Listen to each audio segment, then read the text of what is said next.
I mean, all of them will get unbanned, right? I don't know. I mean, Dev got banned, but it doesn't really know why he got banned. Mm-hmm. True. Yeah, but also that's also kind of weird. Yeah, I don't know. If I got banned for no reason, I'd have been out of the game. So that's always Yeah, but I curious. think that the difference would be that you would have been unbanned. Maybe. I don't know. When you were like locked out of game, they also didn't do anything. But I think this needs like persistence. Thing is you just like I tried when I was not able to get in the game, and they just sent me around in circles and just infuriated me even more. And in the end, I just realised if ever you need support, they're just not there, and there's no point. Yeah, that's the issue.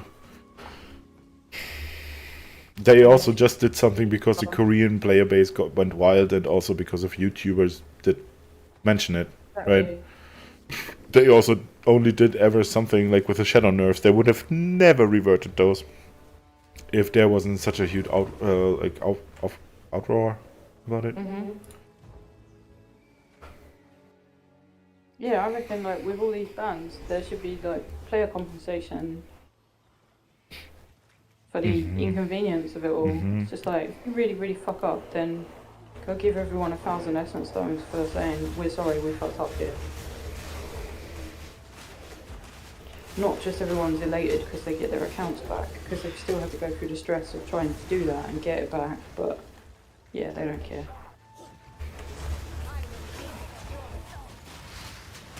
Yeah, I think they only care if they have the feeling that like 10,000 people will do something. Yeah. You're right, Enyo is way more shadow steppy now. Yeah, way. It's literally, it doesn't make a difference now if you auto or not. Which is nice. We like this. Yeah, totally. It's kind of weird. Your Enyo score is higher than my Enyo score. For now. Did you do all your NES stuff? It's still kind of RNG dependent. Like I did a second run with my water team because I had to, because of a challenge. And it was as strong as the other team. So also 1.2 billion or so. Changed my skills. I didn't think of that.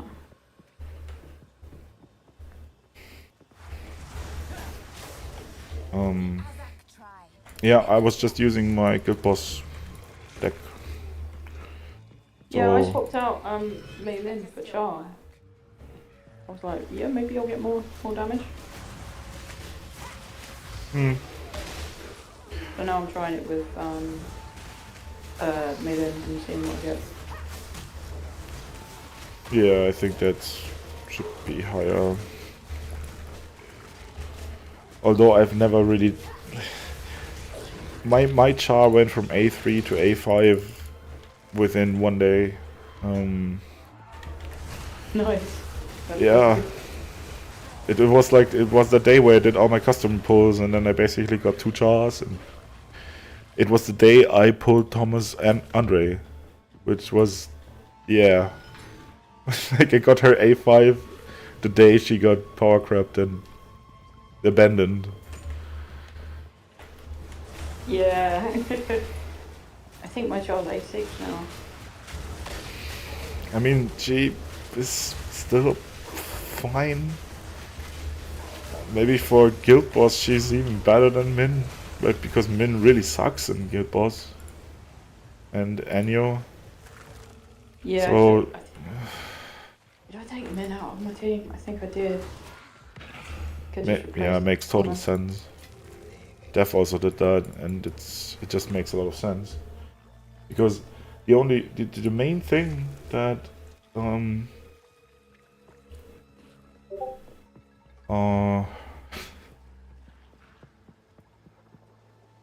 man. I'm very sorry. I bet your art is lovely. But I really am not the customer you're looking for.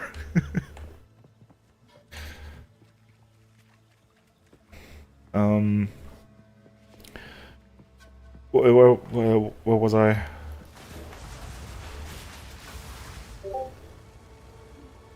Ooh. Oh.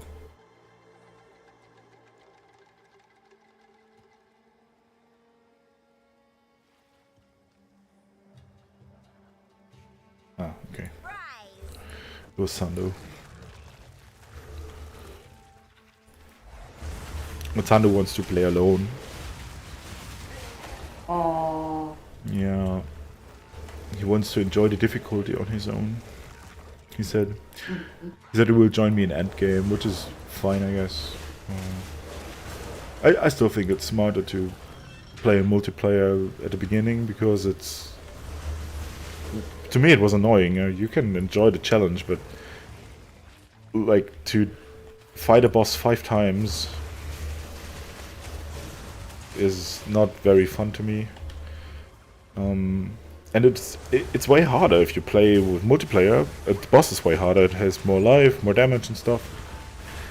But you can revive the other person if one dies.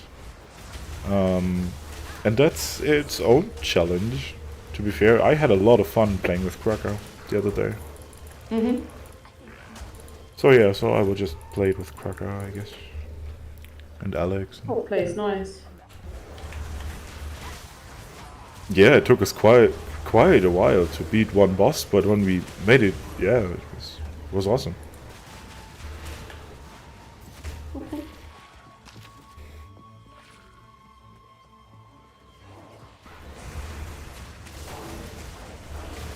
I just enjoy multiplayer games more than single player games. I've definitely learned it's the social aspect that makes a game truly sticky for me. I've never played games for like daily for over a year. This is very new to me. Not so new now, but Ni no Kuni no.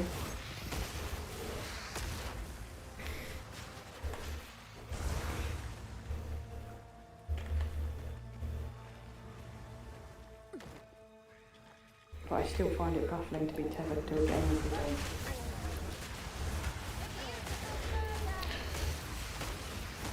Yeah, to me that's kind of the case for like single player. It's. I mean, if I play a game that I play with others, it's it's for the social aspect. I'm doing something with someone. Yeah. But playing Yeah. a game on my own, it doesn't last very long. I told you that with Visions of Mana, for example, I have to finish a quest fast before I lose interest. And what happened? Like 3 days later, I lost interest. Yeah. And then I was playing like multiplayer games again. I have the Zeldas to play, which I would love to play, but yet I still choose to come and play this and Ni no Kuni. And for solo leveling, you don't even play with someone else, really. It's like Really? it is a single player game, and you're just talking with other people about it, which is a very weird version of multiplayer. Yeah. Like everybody plays on their own, but we're talking about it. That's also how my friends play Genshin Impact. It's like, yeah, it was so different. When Alex and I played Genshin, we literally went like on treasure hunt, on exploration together. You can only do that for one person, right? Because you have to join somebody's world, and there you can find treasure chests, and it's only for the owner of the world. I didn't get jack shit when I joined Alex's world and he was opening treasure chests. It was just for the sake of doing it together, and someday we go to my world and do it there. Yeah. We have to do it twice, that sucks, but doesn't matter. We want to play the game and there's not much content anyway. So let's explore together. And that was just a concept that never stuck with any of the others. I really tried sometimes to just join their world and do like exploring with them, but they were so weirded out even by the fact that I was joining them, even though I don't get any rewards for it, it's like, yeah, but like I can help you with puzzles. They didn't understand it. Because they are console gamers, they are single player gamers or couch co-opers. Yeah. So they understand if you're in the same room you can play together, right? But why would you ever do that in an online game? You could do in the same time your exploration, and yeah, but I wouldn't do it with you. It's just something very obvious to me, and it's apparently something very hard to understand for other people. Alex also just understood that immediately. He didn't care that he didn't get rewards when he joined my world. It was just, yeah, we're doing this here now. Yeah, it's just playing together, isn't it? Yeah, and Tia is the same way. It's just, yeah, I don't know. I think it strongly depends on what kind of player you are. If you're a social player or not. Yeah, my social play always used to be like Mario Kart or Mario Party or Yeah, with Force. like when we're together. Yeah. Couch co-op. Yeah.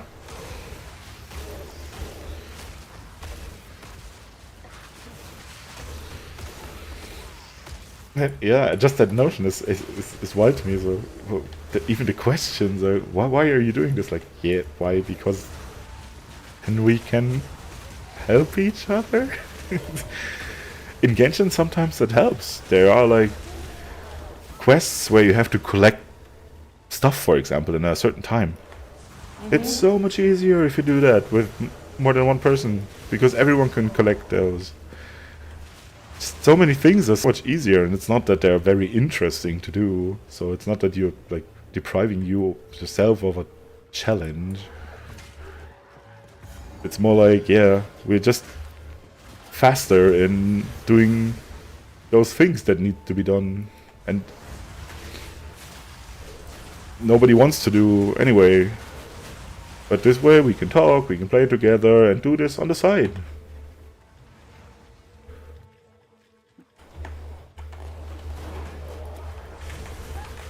But yeah, it's a shame that Alex quit Genshin.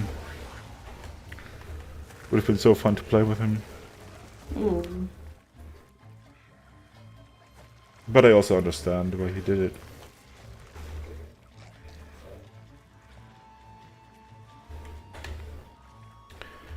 He just didn't feel that his time was valued enough. And I get it. Yeah. You have to put a lot of time into Genshin. By the way, I actually, when I browsed my graphics card driver thingy, it actually showed me a statistic how much Genshin I have played. Okay. For like an hour. Yeah, in hours. But I also don't understand how this works, because this software can, I think, only track everything after I got my new PC, right? Because this is AMD, and I built a completely new PC, and I don't know if that's stored somewhere, but it said 1,000 hours. Whoa. But I really think that this is 1,000 hours is a lot, since I have my new PC, which was last year. I don't. Yeah, that is a lot. Yeah, it feels too much for only last year. But it also feels not enough for my estimated, like, felt Genshin time. That's like 40 days though, like with nothing else, no sleep, no food, nothing. Yeah. And I'm not so active at the moment. But I mean, if I have a look at like, ow, ow, ow. I always forget with these secret libraries that you have to take certain people in to get points. Ah! Yeah, it's but Point yeah. bonuses. Apparently, I can't say that.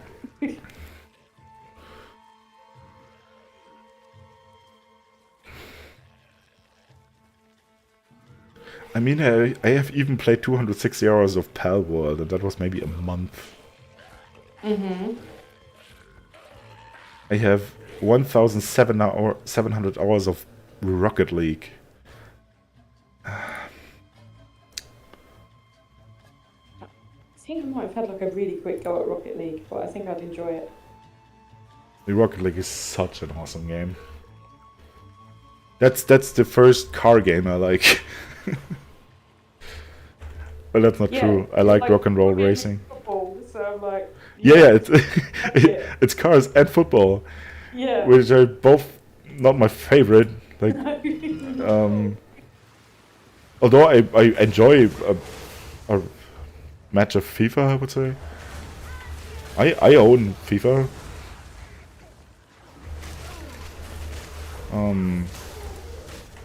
Football is okay as long as I don't have to watch it or play it myself.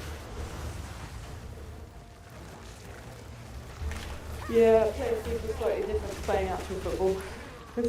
Yeah, I always hated like playing proper football.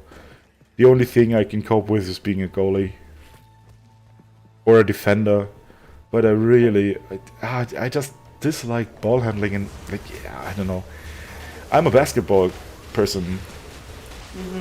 I enjoy playing basketball. I enjoy playing badminton and stuff, but football. I've always wanted to try padel. This is like a big popular thing now.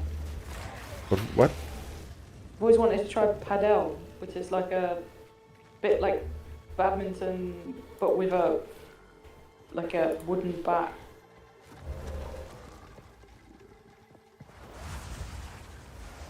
It looks interesting.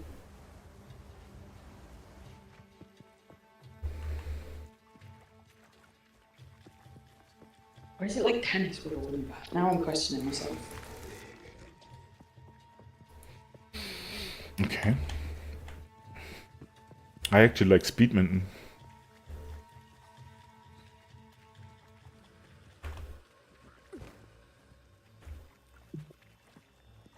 Yeah, it's like paddle tennis, but it's like a tennis height net.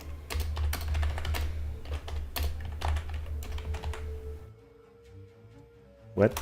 It's badminton with badminton also, isn't it? Yeah, but a badminton net's higher, isn't it, than a tennis net? Mm-hmm.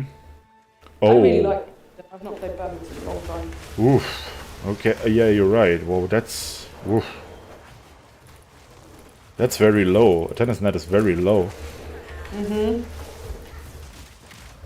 Yeah, way lower than a badminton net. That sounds exhausting, probably. I mean, even with the high net, if you have a good player,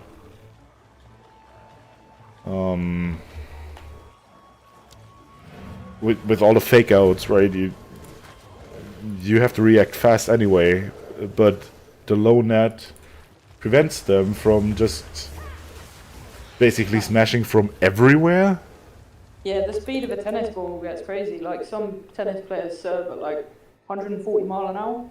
Yeah, it's also way different. It's just way different. I love watching tennis. I'm shit at tennis. I have no idea how those people are doing it. I tried tennis once, It's really hard. and it's like, how are you doing this, man? What are your arms? Are they made of steel?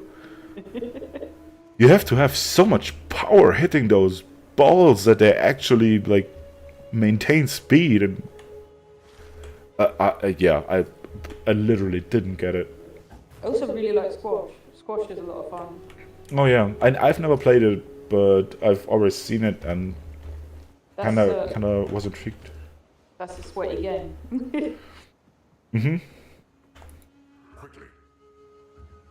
Yeah, but it totally looks fun. Yeah, it is. It's proper reaction speed game. I'll take it. Yeah, but that's good for me. Yeah. Although my eyes are not catching up with that really, but I am kind of good at predicting trajectories. What do you call the thing that you hit in badminton in German? Well, you know the word. It's always Schläger. You call it a hit. A hitter. Yeah. Hitter. Schlag. Schlag is hit. You know what we call that little thing that you hit in badminton? A racket, maybe?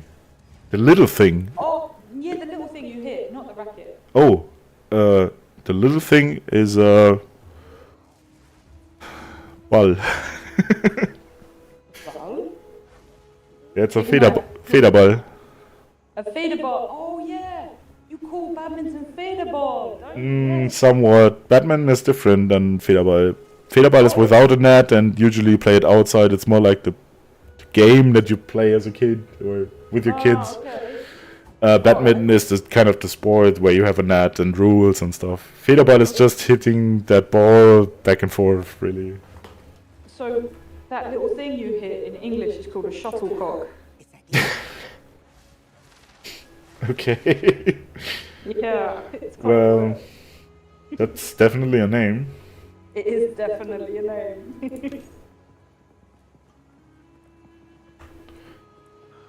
An interesting one at that. Yeah, very much so. Oh, I wanted to see if I can put the radio on my TV. I don't know if I've ever tried. The only time I ever try listening to the radio is Christmas. My tribe could use that. Radio, where would I find you on my television? In the app somewhere, maybe? What have we got? Absolute radio. Oh, installed the radio.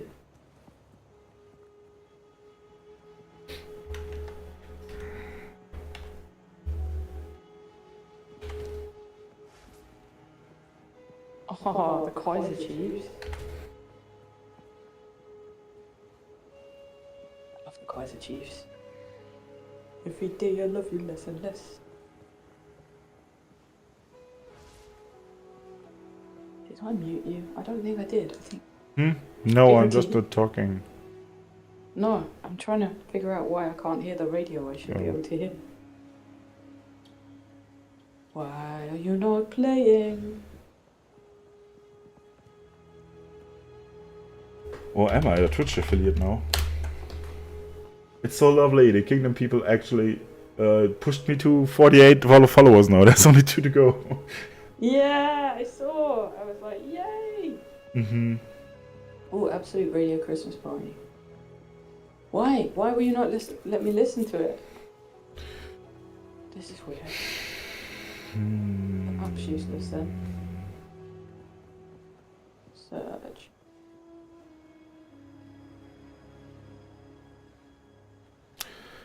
But then I don't have dexterity This shows how anymore. really I come in here. Wait, are these apps? Okay, so search. I don't want to clear my search history. I want to make a search. Oh my god. Thank you. Hello, give me something to type with then, please. God. Spirit Gem. Ugh. Someone needs to sort out the UX here. Cast on minion death. Huh. Ooh, piano room. That sounds interesting. Okay, none of us live. Radio. Okay, that's on the iPhone.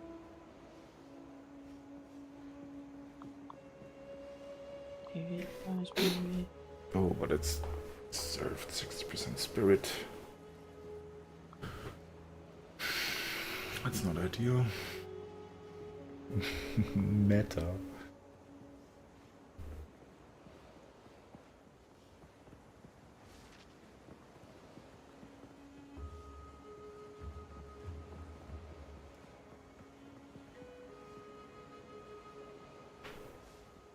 Oh.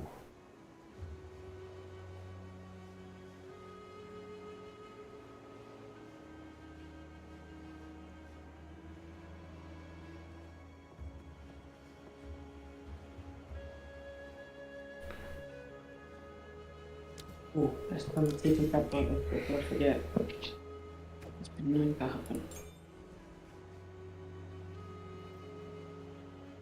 Okay.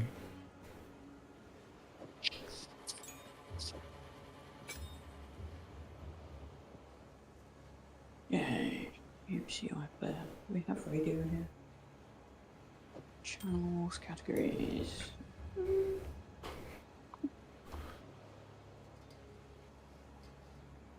Channels? Radio 1?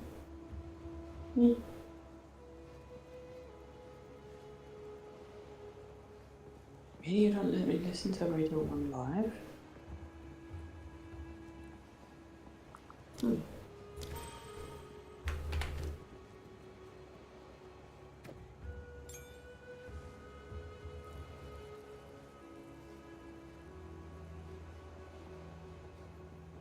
Why is it so hard to get a radio to play on TV? I would have thought you'd just be able to install an app.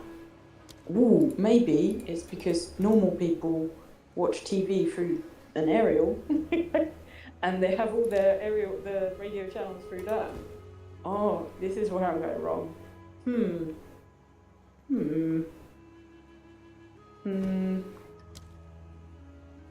know my TV has some sort of terrestrial TV, but my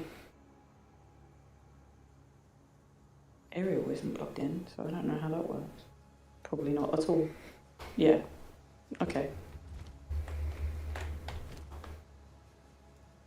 Oh, hello TV channel. I don't know what you are, but you are definitely not a TV channel I want to watch.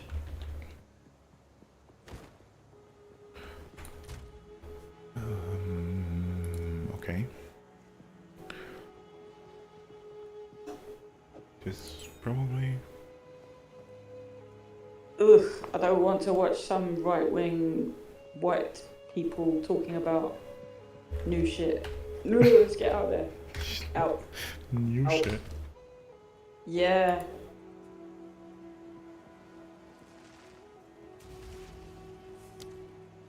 Now I really don't care if they die. That's very true. Oh, can I listen to radio? And on here? feeble, and I could... Paint offering, maybe?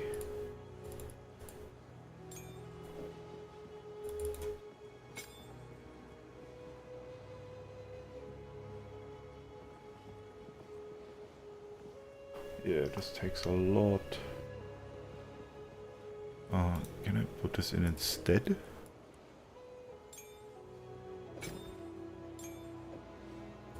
No. Well, that's a shame. Do you know Tiny Desk concerts? Nope. They get loads of artists to come into a tiny room and play like a mini concert.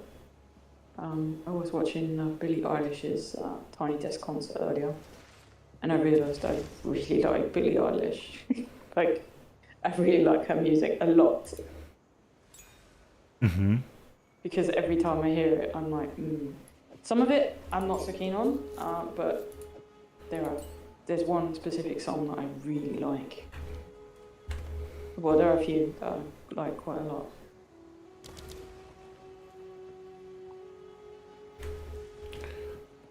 I don't know a single song.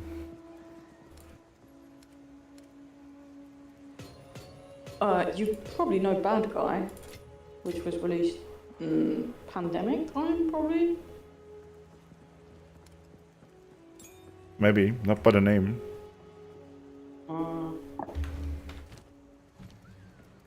I could play it, but the quality would probably be awful because of YouTube. No, thank you. Because this is like asking for a copyright strike. Yes, we won't do that.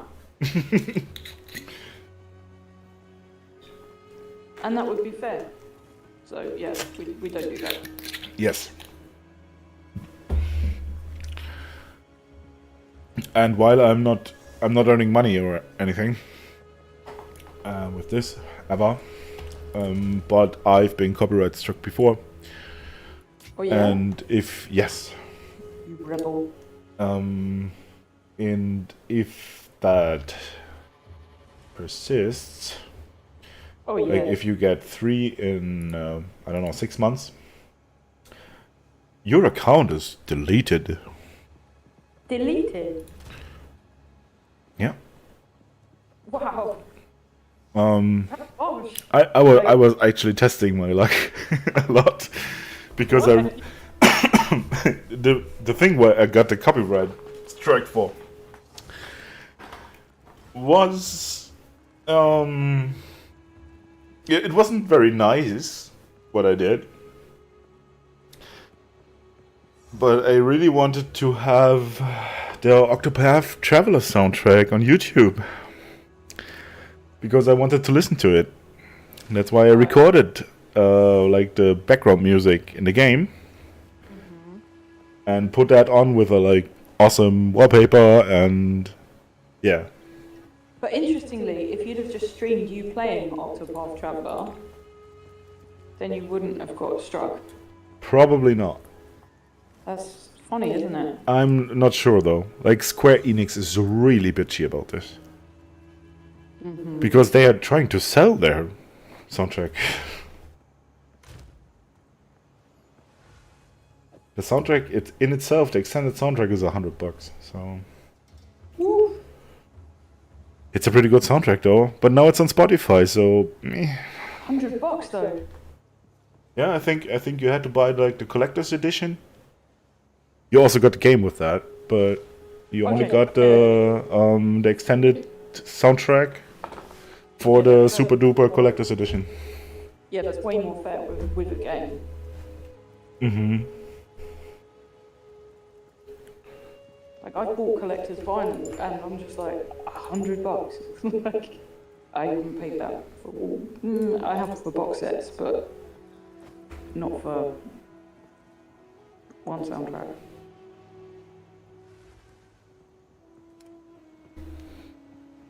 And yeah, I got one copy strike for that. Then I created a new account and tried to upload it there. Your little tabletopies that you love so much, where were they from? Sorry, what? You know those little button tabletop things that you have on your desk that you love?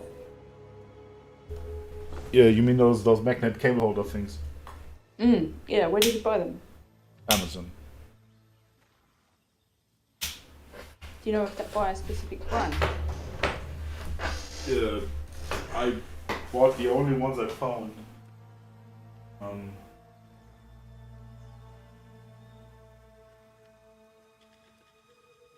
Beer Rocker? Oh, they do have something written on them. Yeah, it's Beer Rock.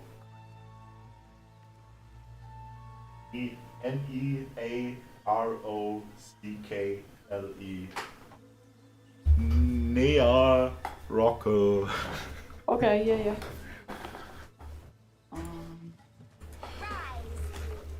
Yeah, those are great. I also thinking of putting them where my chargers are really everywhere. But I'm not sure that it will actually find it in the dark, so I don't know how feasible that is. But for my desk it works great just as a cable guide, really. Do you have them on the desk or on the side of the desk? I glued it on top of my desk. Because that's where I wanted them to be guided to. And I think if I put it to the side of the desk, then it wouldn't work so well. I think they'd fall off. But you can totally put it anywhere. Really. Sorry, what? I said, do you think they'd fall off if you put them on the sides?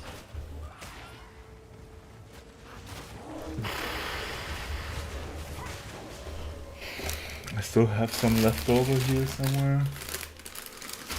Somewhere under my garbage. Maybe. Still have quite a lot of them. I only used 2. But I'm not sure where, you know.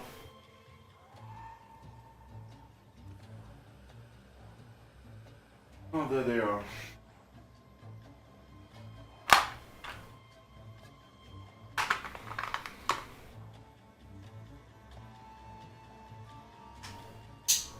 Yeah, the magnet is proper strong. Like, yeah. You can easily hang them upside down and it wouldn't, like, even with a cable in it.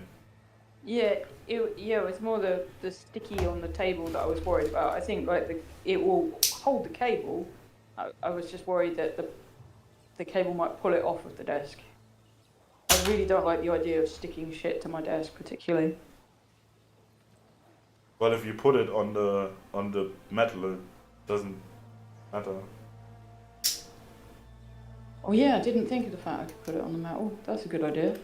Well, you need like a heavy thing to actually open them if they're hanging upside down. I don't know what will break, if the thing opens first or the glue wears off first, but...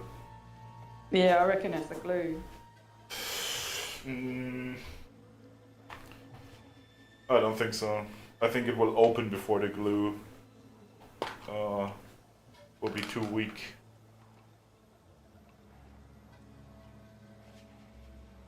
They have some replacement stickers.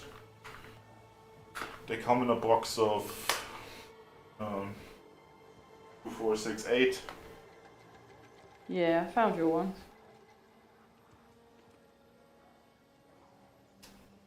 Yeah, but I really like them.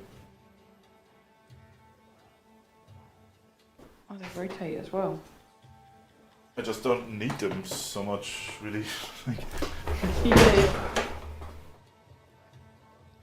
Thing is, you can use them for cable management to just sort of like feed your cables down the side of a desk or something like that, like to follow the legs and that kind of thing too. Exactly. And if you want to switch that cable and you don't want to use the Velcro cable binders for that, or Yeah. yeah, it's really just for cable guidance.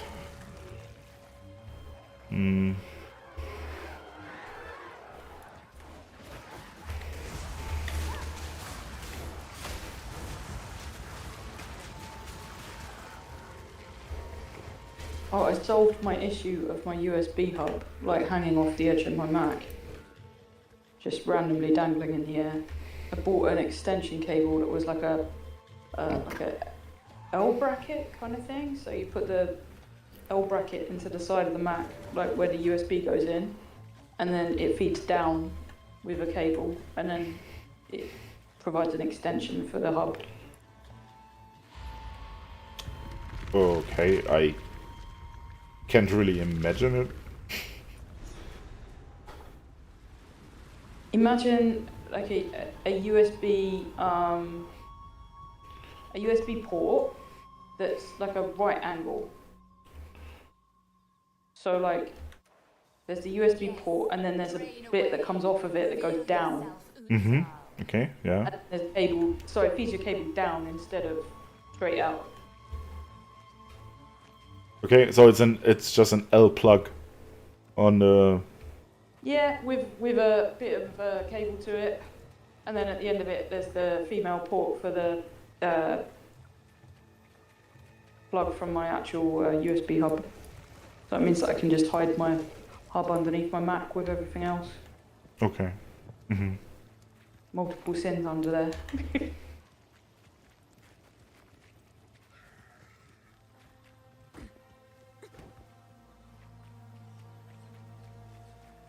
Mm-hmm. Oh god, Chris Evans and Dwayne Johnson are in a Christmas movie on Amazon Prime. Must be a good one.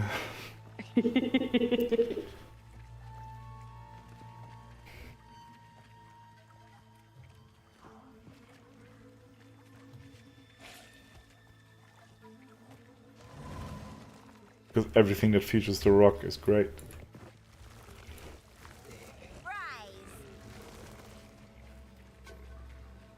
I was surprised how much I love Jumanji.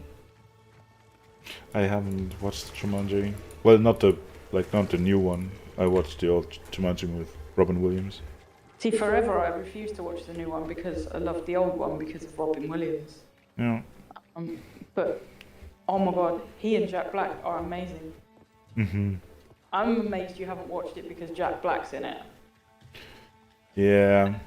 No, Jack Black I'm now amazing. boycotting Jack Black. Oh, yeah, fair enough. Yeah, it's not cool. Yeah, that's just... I get it, but that's too opportunistic to me. Somewhat. Yeah. Like, you gotta have some backbone, man.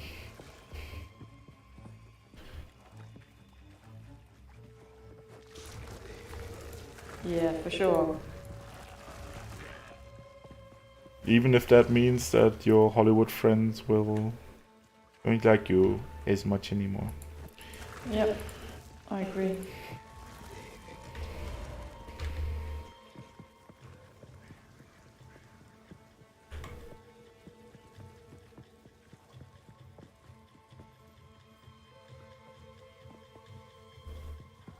I just realised I was like headbanging a cat because I'm listening to the Billie Eilish song in my head. And I'm just here on the couch with my little head nodding away. It's nice having a jukebox inside your head at times. Mm-hmm.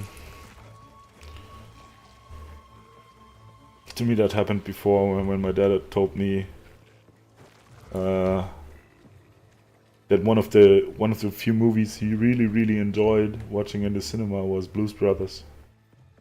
Oh, cool. Yeah. And I was all like, everybody, Yeah, somebody, oh, someone to love. Okay, I've changed track now. That's proper earworm. Yeah, it's really hard. Like, but the Blues Brothers is, yeah. The Blues Brothers soundtrack is really good. Mm-hmm.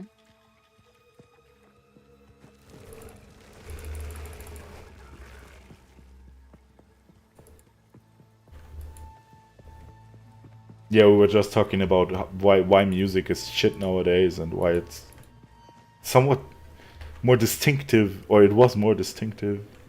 There is some good music nowadays. There's a lot of good music, but like on average, There is it some feels great- less distinctive. And I don't think that's a feeling. Like now, having dabbled a little bit into like digital music production, I kind of understand. Mm-hmm. When you compare that to the story of how the Eagles formed, sound was a different thing back then. Like, it was more regional. It was literally in that documentary that I saw about the Eagles, they said like, yeah, and we drove like 6 hours just to get there, to that little town, because they had like they built amps there and they had just that sound, that Eagles sound, and it is that Eagles sound that the Eagles guitars have. Nowadays you can of course emulate it, but I think many don't. And if you think of music producers, right, like a friend that say, "Yo, well, I have a Machina, and you know, I use Massive and Contact," and I think many people won't like change those presets. So a lot of music is actually created with the very same virtual instruments. Actually, it was really nice yesterday because he was talking to me about it, and he wanted to like minimize his setup more than anything. And so we were talking about things that he could do, and he sent me a message today saying, "Thank you, you were so like helpful yesterday." He was like, "I've got I actually want to get away from all of this like stuff and just be able to produce music on my own." And so he was like, "I'm pleased that I can do this without all this stuff." And I'm like, yeah, creative constraints are amazing. Like, I'm a big fan of creative constraints. Like, yeah, there's too much choice, and it's amazing what you have access to, but it can lead to a lot of stuff sounding the same. Like, you go online and you Google chill hop, it's very similar. The drowned city awaits. And somehow I feel that um yeah. Like, he's happiest when he's just noodling and creating, and yeah. But I think due to this tooling and like globalization and everything being digital and so on, However, I recommend music got more similar because the music theory didn't change, right? It's still the four chords that reign the world, but how they sound is different, and how drum beats sound is different. And my brother also said he watched a documentary, and someone was like just comparing, and what he found was that first off, music is more condensed nowadays than it was. It's shorter.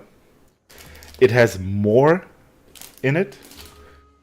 It's shorter. It's faster. It's the amplitudes are different. The frequencies are different. But the gist of it was it's faster and it's more in less time, which also makes sense if you don't have to play your like instruments yourself, right?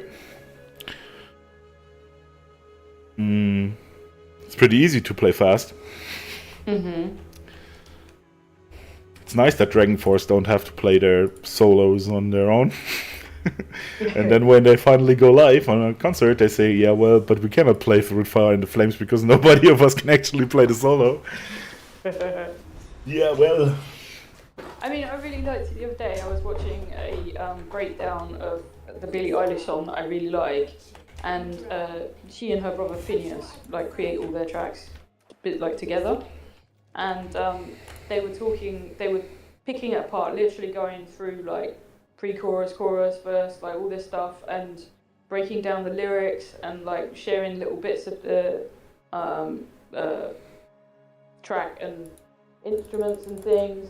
And they said like that song took them just over a year to create, and they were like, it was a song that was one of the ones that they actually thought of leaving off of the album, and I do believe it might be number one at the minute, but it's a really nice song, and you can see the love and thought and care and attention that they put into it, and it's just refreshing with some of today's music to see that some people still care that much. Mm-hmm.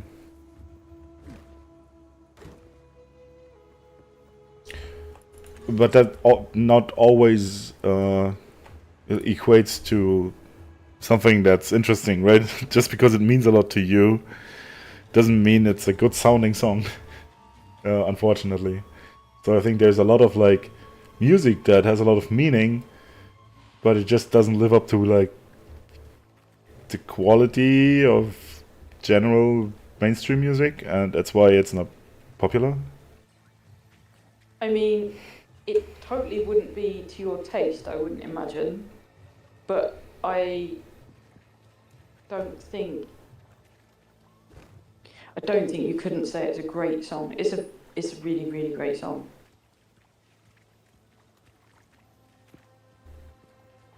I can't tell because I don't know it. Yeah. Like I can send you a link to it and you can listen to it off with earphones or something, so you don't get struck off.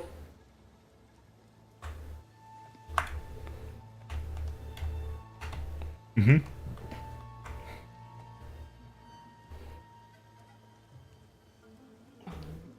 Let me find it.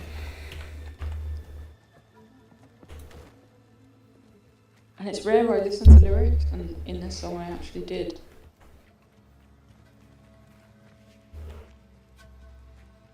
Hello, Edward.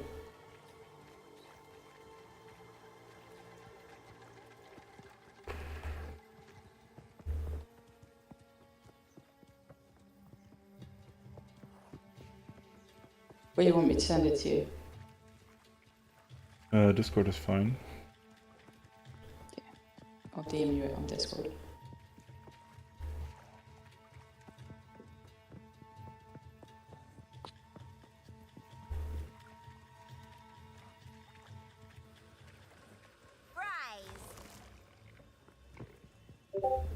It's definitely got that produced pop kind of thing to it, but that's because it is mainstream pop. But in the field of mainstream pop, it's some of the better quality stuff. There is mainstream pop I like. And I just I like Adele. Yeah, exactly. Like to me, Billie Eilish and Adele have got a similar kind of thing going. In a way. Like, yeah, there are certain people in pop that stand out. Like, I think Taylor Swift is one of those people. Maybe Ed Sheeran. I like the Call Me Maybe song. Uh-huh. That's a really catchy pop song. Yeah, yeah. I mean, there's a reason why this is called pop. Yeah, exactly. But it's just, yeah, sometimes it's just too boring for me. But yeah, I like how the instrumental is in this track. I like her voice. I love Clean Bandit. I don't know if you know that one, Clean You know Bandit. I probably know several Clean Bandit songs. What was the one that I liked? I forgot how it was called.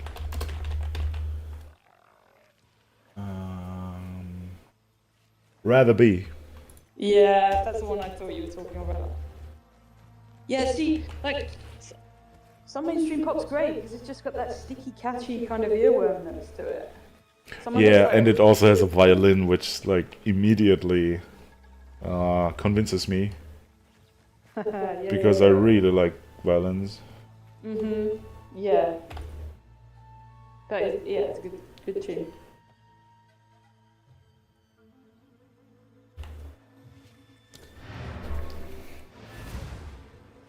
Okay, but I'm gonna turn off my desktop sound real quick.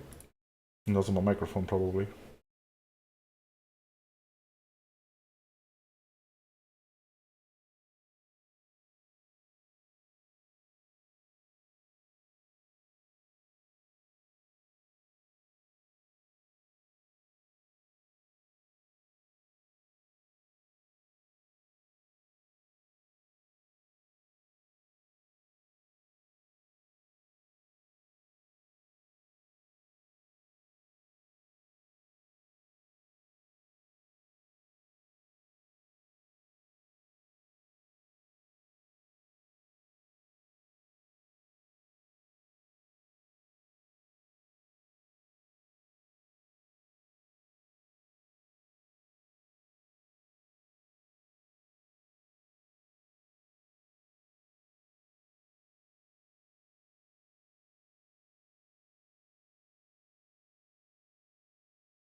maybe this is a song I can imagine all day. And me not noticing when it starts or when it ends. It's like a it's like any Christmas song. I like its catchiness. Like I like a catchy song. I'm definitely not immune to mainstream pop. I like some of it very much. Oh yeah, but it has to be really catchy for me to actually be caught by it.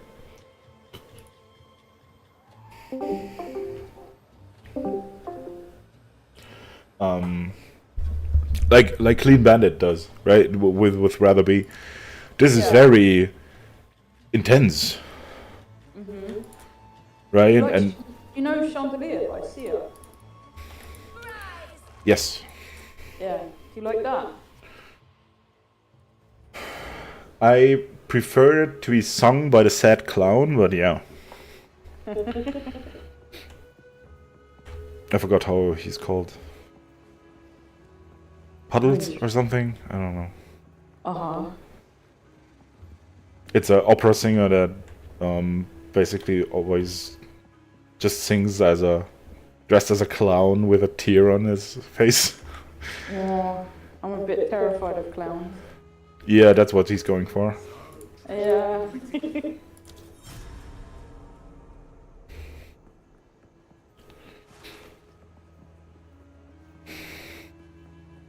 That sounds amazing, though. Yeah, this is something that not sticks at all. I think I will forget it by tomorrow. And that's the thing. If there's not like a single, even a single instrument that's catchy enough to stick, that song has very little chance to. And everything about this is just very soft and nothing has edge. Oh! Was he on Britain's Got Talent? Puddles the Clown. Maybe. How's he called? Yeah, I've just found. Oh, it's on America's Got Talent. It was America's Got Talent in 2017.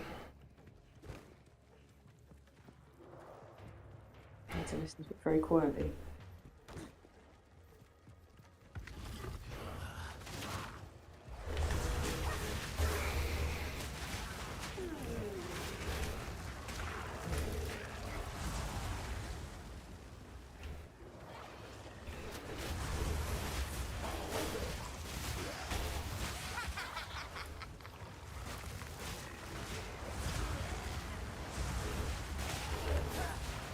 I don't mind him, he's not too scary for me actually.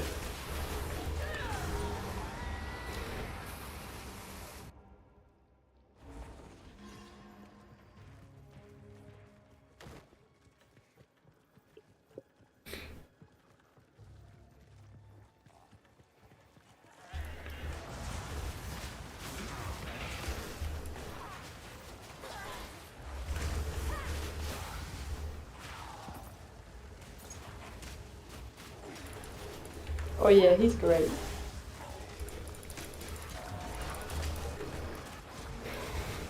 Even though he's not the most amazing singer out there, but yeah, No. it's just a fun persona. Yeah, it's just nice. It's just, you wouldn't have expected it when he walked on the stage. Exactly, Well- and I know his version of Chandelier, and I like his version. Yeah, it kind of gives me that, the vibes of like, oh lord, I can't remember any of the words I need right now. Or like postmodern jukebox, or like. He also played with Postmodern Jukebox. Yeah. There you go. Yeah. That's why I know him, Okay. because I really like Postmodern Jukebox. Yeah, I love that kind of thing where they take songs and they make them swing or jazz, like. And it's like I have seen them live quite a lot of times already. I'd enjoy that immensely. Yeah. And it's I like- amazing if you see their live show, because do you know that bass player, the one with the long hair and the beard? Like he's going ape shit on stage. I think I only only know how Scott looks. I'm not sure about the others. It is Scott, isn't it? Scott Bradley or something like that, isn't it? Yeah, he's not. It's not Scott Bradley, no. Oh, When you have a look at All About That Bass by PMJB,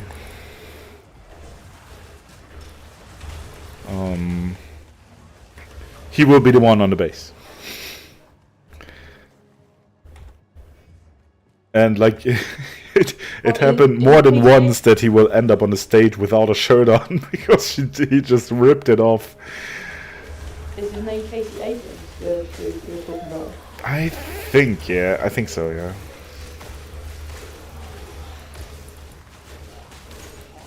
And he's like one of the main acts in the live show.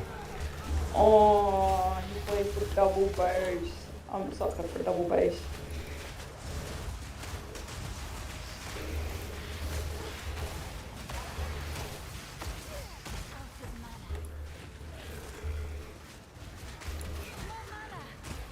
Oh, I'm trying to think who it is that I know that's done a version of All About the Bass.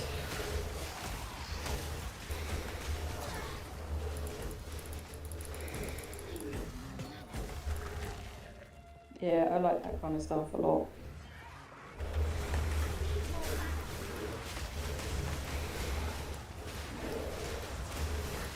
I really like the vocalist, like that one. I forgot her name. The good one in All About That Bass.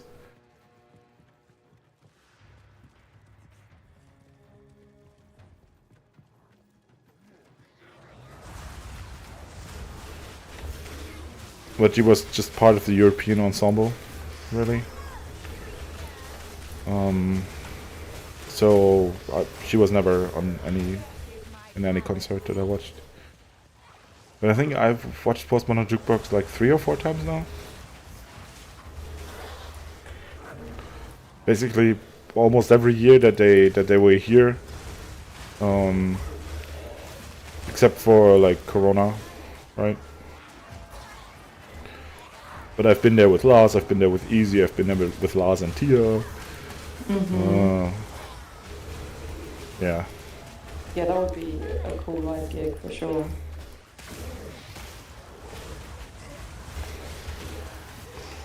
Yeah, one of the best ones. It's usually not the concerts that you expect to be the best, which are the best. It's not the best concert I've been to. The best concert I've been to was Flogging Molly.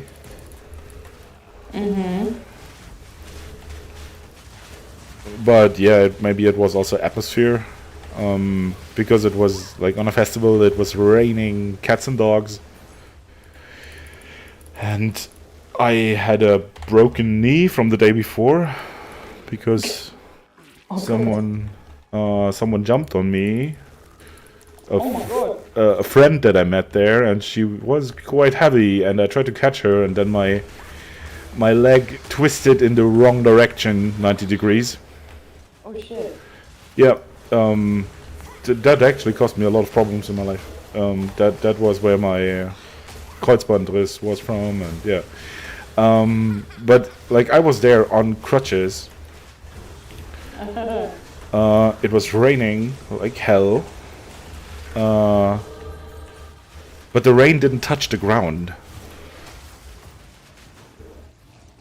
Because, yeah, the crowd was so heated up and dancing, and yeah, that was. I've been to a lot of concerts. I've been to a lot of concerts on festivals, but this one was special. And it wasn't a headliner or anything. It's just one of many. But the energy in that crowd was unmatched. Yeah, I think this was the... And it's also not the second best, because the second best concert was USP, which is a German gothic rock band. And it was weird because they presented the Krabbert song cycle, Krabat is a folk fairy tale from Croatia, I think. Okay. And that German gothic rock band made a whole album, 2 CDs, a double album, just about that saga. And like, if you buy tickets for a gothic rock industrial whatever band, and you go to the concert hall and see that it has chairs, that's kind of sus at first, because you would expect, like, okay, yeah, people want to dance probably, like, why are there chairs everywhere? And then you notice, okay, this is unplugged, which is also weird for gothic rock, because gothic rock has a lot of synth in it usually, and you know.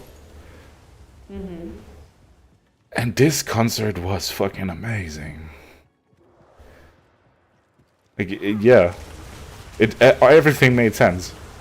A few minutes into the concert, that it was unplugged, that it was seated, because you were supposed to be mesmerized by the music, and you were. And by the story they told, it felt, yeah.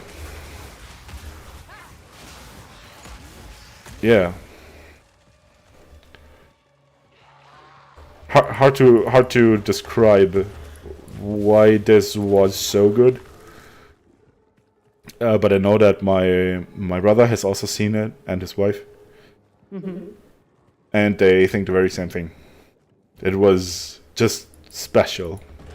I think, like, with gigs, you have to be there and experience it to really know how special it is. Yeah. And I've been to a lot of gigs. And really not all of them are special.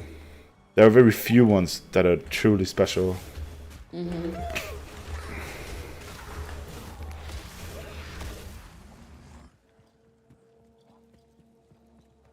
those 3 definitely were.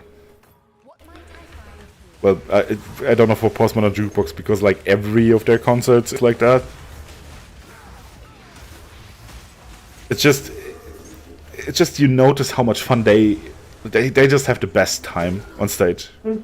Yeah. You know, and this is why it's so captivating, because it's, yeah, you notice that they love what they're doing, and just this energy is enough to make you also love it, and just appreciate that this room could be empty and they wouldn't care, because just they have the best time of their life just being on stage and performing those songs. And yeah, because you just feel the love that they have.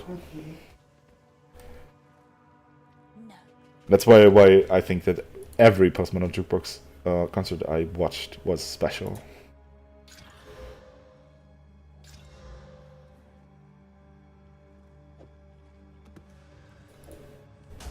I definitely think, like, no 2 concerts are the same. Like, when you go and see the same people multiple times, they play different tracks. Like, they've evolved a bit, maybe. And yeah, you get their energy on the night. I remember seeing the Stereophonics years ago, and I was so excited about going to a Stereophonic gig. And the lead singer, he was just so shit and underwhelming with the crowd, and I was so disappointed, because I was just like, that was everything that I didn't expect it to be. It just felt like we were an inconvenience and that he didn't want to be there, and I'm like, that's the last feeling that you want to come away from a gig with. And I was like, I'll never go to another Stereophonics gig again, even though I love their music. I'm just like, mate, people paid money to come and see you and have looked forward to it for ages. Don't come and be like, meh. It's a privilege to be able to stand in front of the crowd, but I'm really excited for you. Yeah. And at least he showed up. Like, Marilyn Manson didn't even show up in the concert on Rock and Park. Oh. Imagine if this is one of the headliners you actually go there for, and then he's like, oh yeah, I don't wanna. Oh yeah, that would be shit if you were waiting for headliners and no show. But I guess that's what you get, like, You have to Yeah. expect that with Marilyn Manson. He's a scientist, isn't he? He totally did the science on how to suck his own dick. Yeah, but I think I don't know. like, yeah, he's a scientist. Okay. Yeah. What science? I don't know. Let me see. Brian Marco, I think that's his name, isn't it? I don't know. He studies science and all that jazz. Brian Marco, spell his name. Yeah.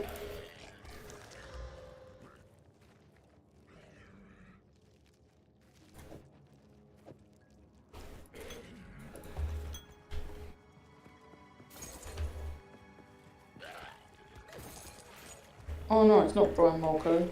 What's his fucking name? I don't know. Just for look for Marilyn Manson and read on his Wikipedia page.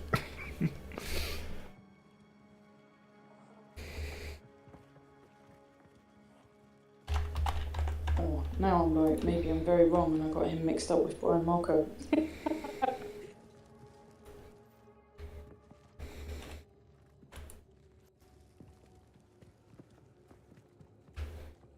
Yeah, I would never judge. Like, yeah, this could totally be. Oh yeah. I'm not massively into Marilyn Manson though. Like, I I really like some songs. Like I like his Sweet Dreams Yeah, version. I don't mind a bit of Marilyn Manson. It's something I would never actively seek out. Yeah. Yeah, I sang it. Like I sang his version of Sweet Dreams. Yeah, I totally got.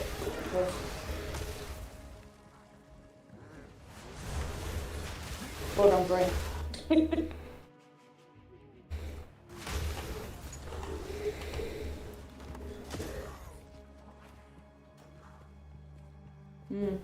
don't think it was him either. Oh well. This is what happens when you try and rely on the tide, Brain.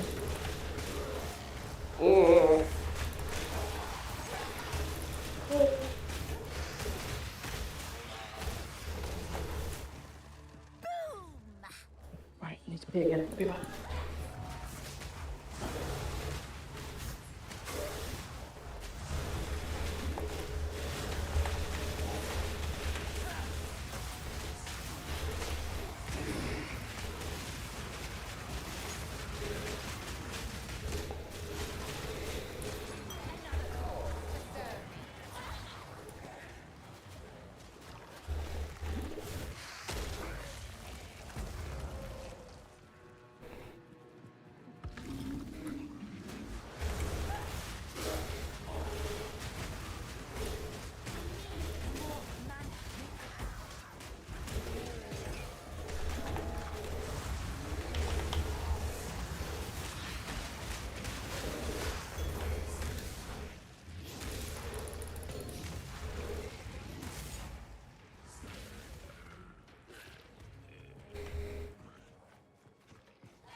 It's all gonna be set. Oh yeah.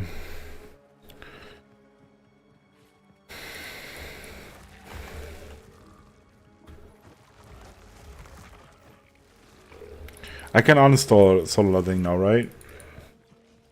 I have Thomas A5. I beat the game. Yeah, we're both uninstalling it, aren't we? Okay.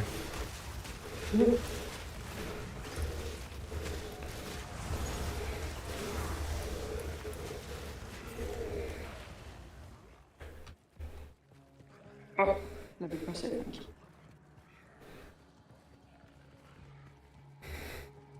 To be fair, I don't even think that he's that great. Almost. Yeah, his score is massive on team fights now.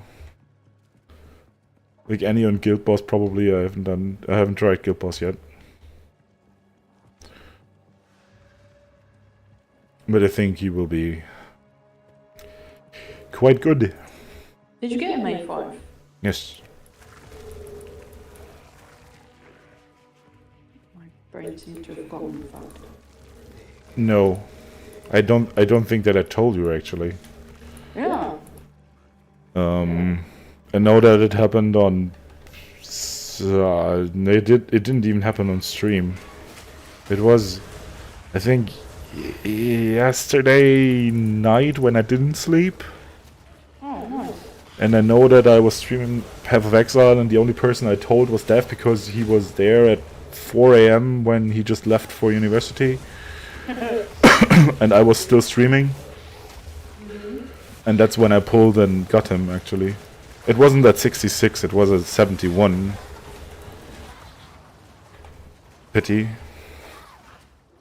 Was he Yeah. on 50-50? No, Okay. it was guaranteed. Which is also, yeah, why it was so unexciting. It was, yeah. It also felt pretty unexciting. Too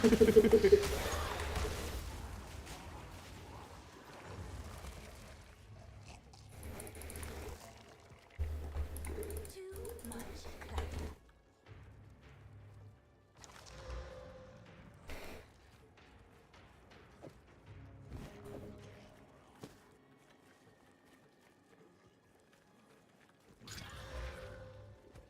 It's nice to just be able to go on auto SNA gates now.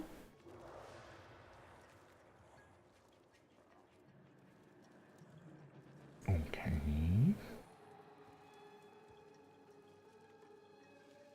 Plus 38 to Spirit is something I haven't seen before on an armor. This is interesting.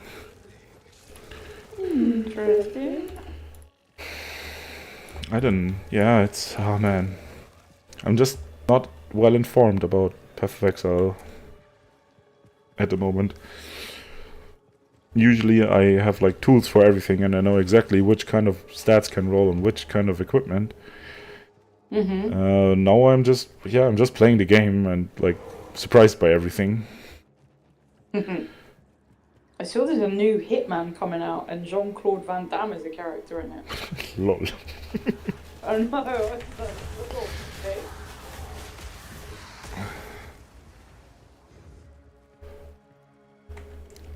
Yeah, how was it put in community?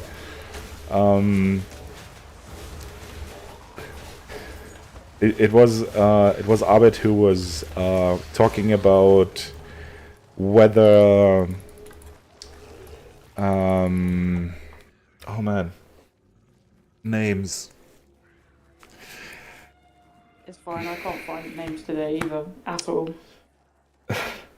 Da Vinci Code? No, not Da Vinci Code.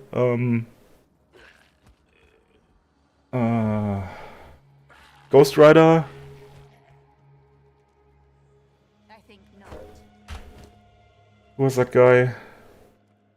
Or, I don't know.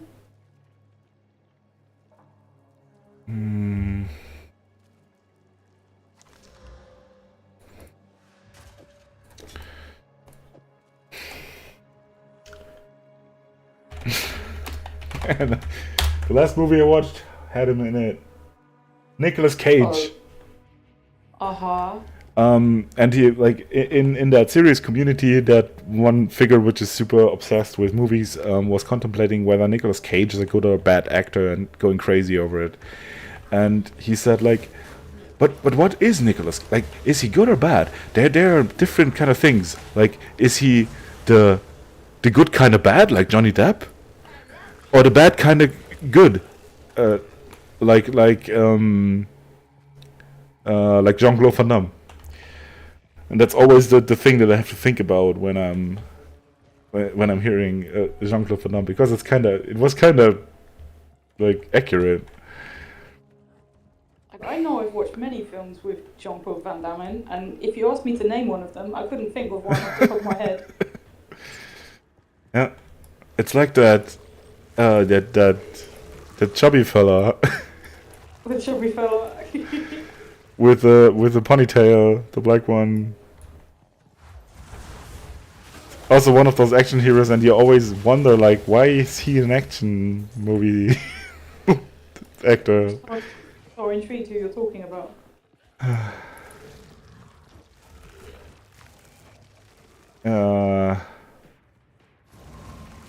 He's also one of those like B-movie action heroes like Jean-Claude Van Damme, and he's always in martial arts movies, but you never like see him actually doing some martial arts.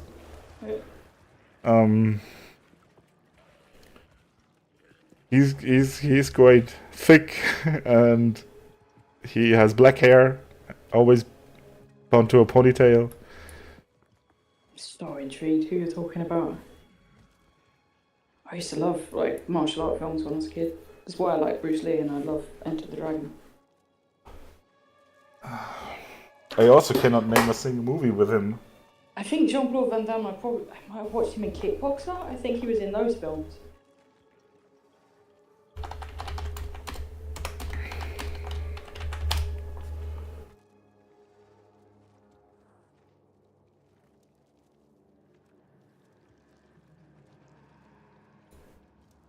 Steven Seagal.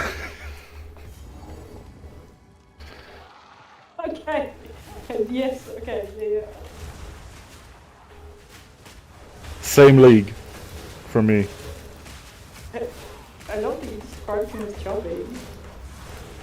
Well, he is kind of. You wouldn't call him chubby to his face.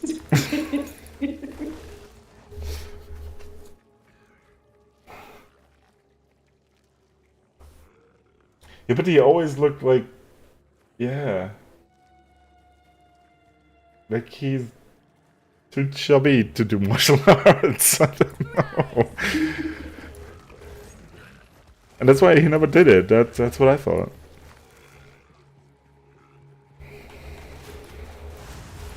And I always wondered why he's in those movies. Like, yeah, sure, he has like a face for acting and stuff, but like, why action movies? Why martial art movies?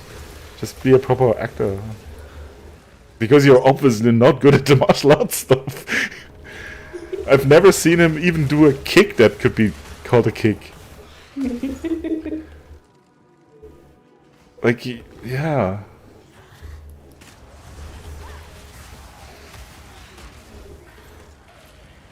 He looks like his kick would be as dangerous as Doc Heffernan's. I forgot the name of that guy. King of Queens? No. I know of King of Queens, never watched it.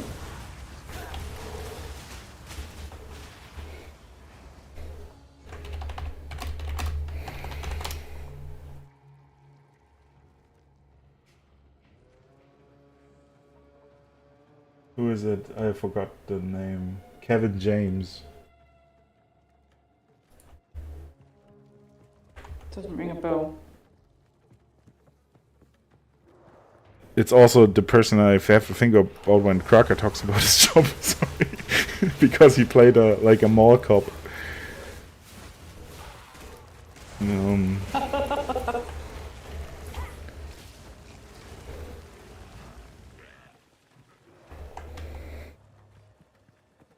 Well, I really like King of Queens.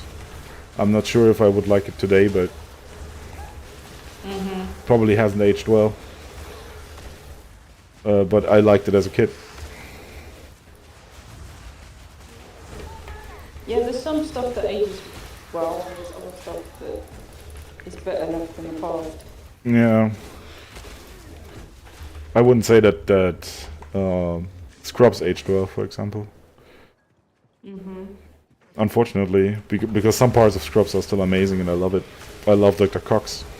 I watched Scrubs when it was on TV, so like a long time ago. I can do it on my own. Oh no, I know I'm no Superman.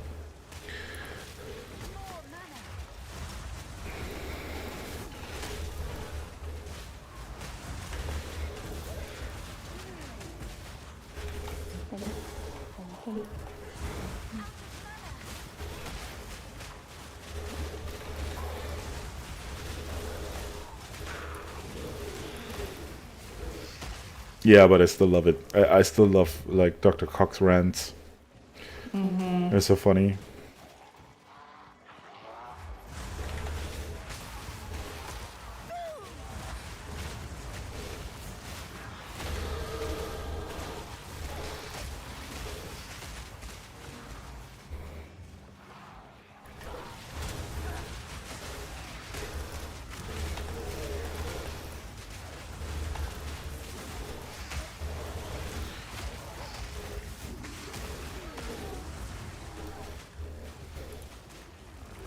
I think not.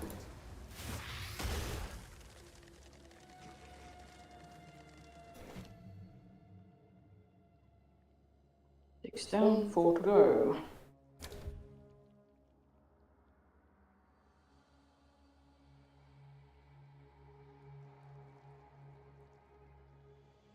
Oh, I seem to be getting a lot of red S-gates today.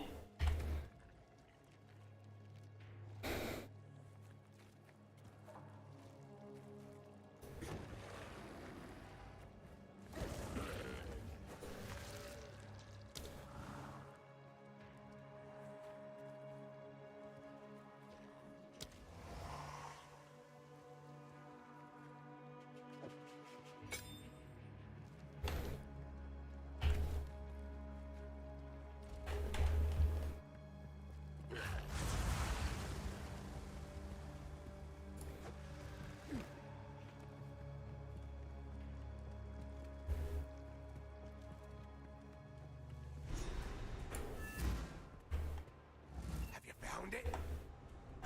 That's it. I suppose it could be worth a look.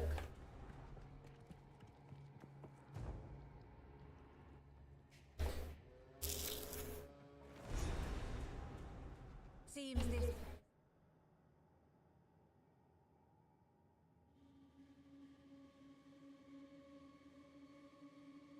place has long been forgotten, but is not without life.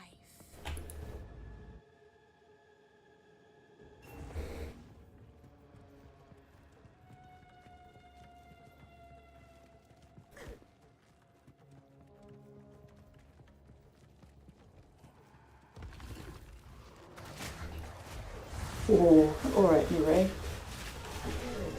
Wow. Oof. You go, girl.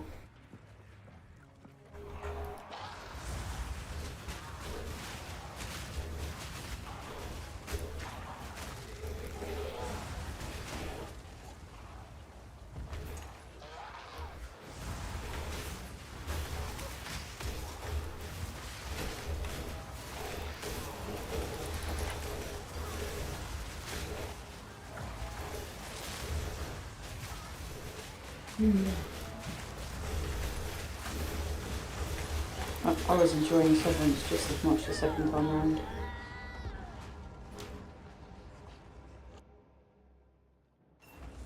Yeah, even for the second time.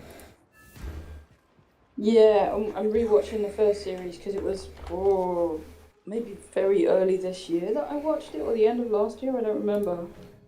And season 2 is out in January, so I thought I would refresh my brain as to what the hell actually happened because it's forgotten quite a chunk of it.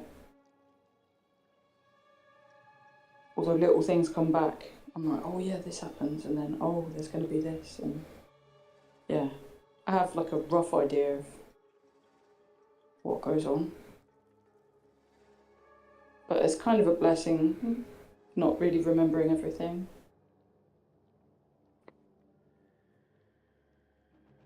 It's rare I'll rewatch a series. Mm-hmm. There's only a handful of series I've rewatched. I don't think I've ever rewatched Breaking Bad, which is one of my favourite series.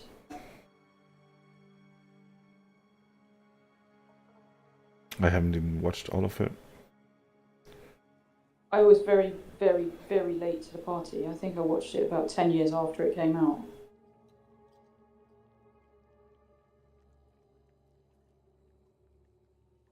And I've never watched any of the Better Call Sauls. Kind of just saved them. Which is another word for I'll never watch them. I've learned this in life. There's many films that I'm like, oh yeah, I'll save it. But yeah, you'll never watch it.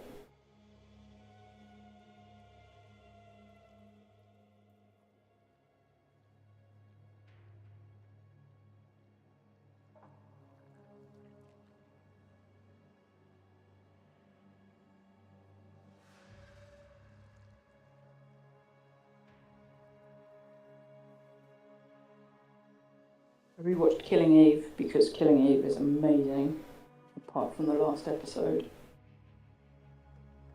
which was infuriating as hell. I can't stand it when you watch multiple seasons of things and they end in a really unsatisfying way.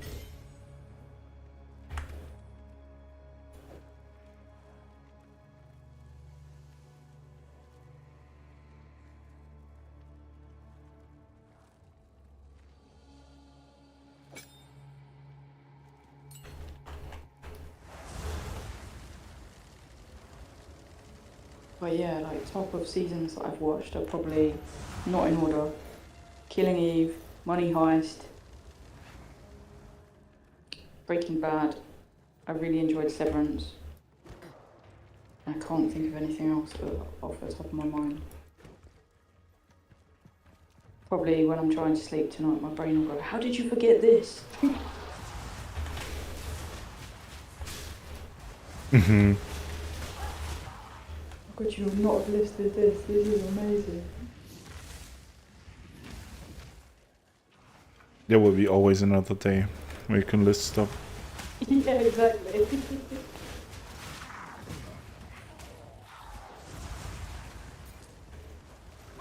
Oh, I really like Lost. Yeah. I'm pleased I went and watched the rest of it this year. It was long, so long, so much happening, and so like many what? But I really did enjoy it.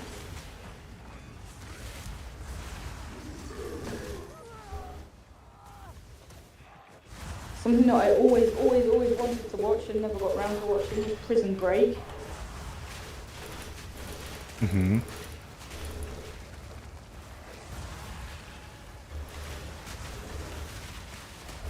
The gates are done. Very casually, very slowly, just you. I want some essence stones, please.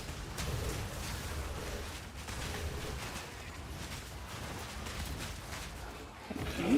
More essence stones anywhere?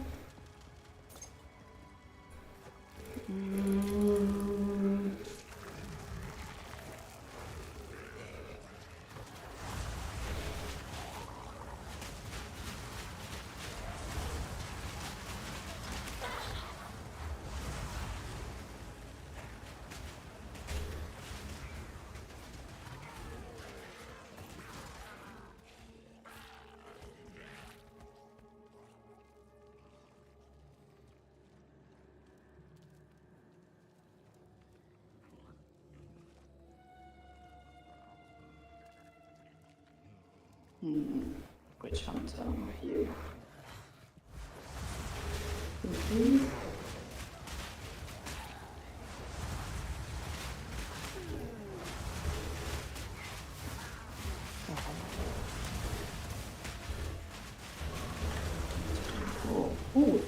Oh, I didn't know that. Where did they come from?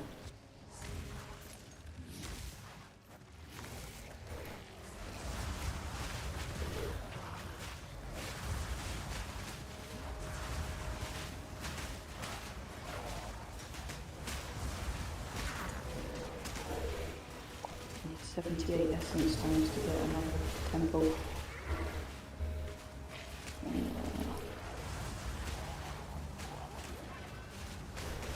Get you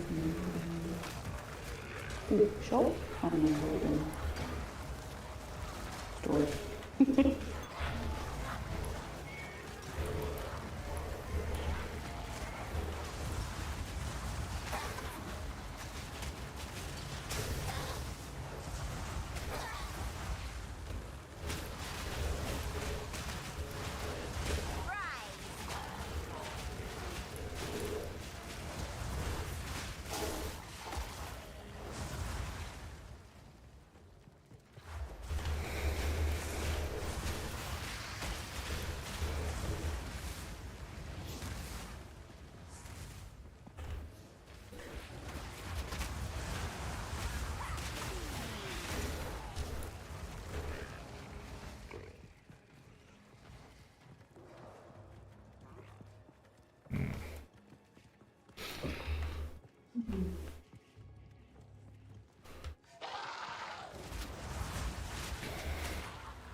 I'm actually watching a bit of story.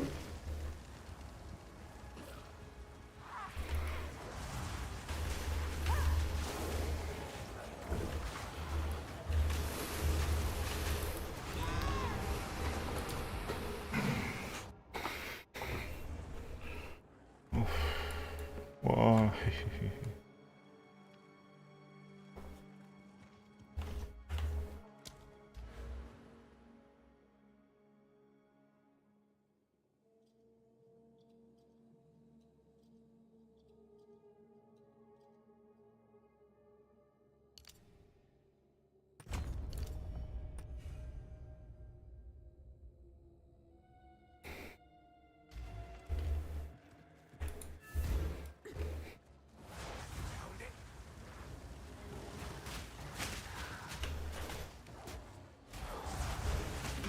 Yay, I think I've got enough essence now.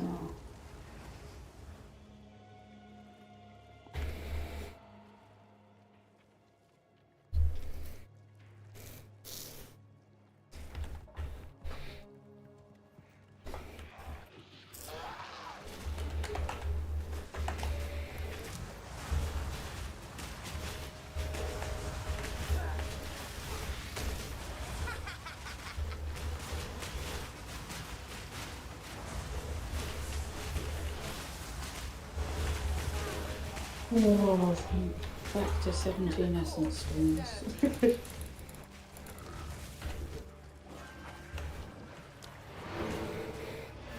Come, they go. They come, they go. Oh, by the way. Become Bigger. One game that I wanted is on Steam sale now. Mm-hmm. Another game. What was it?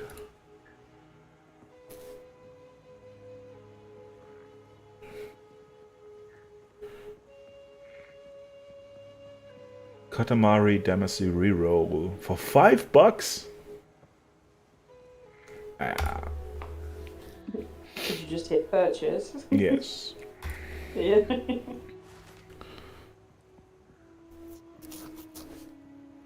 Yeah, like when it's 75% off, it's fine.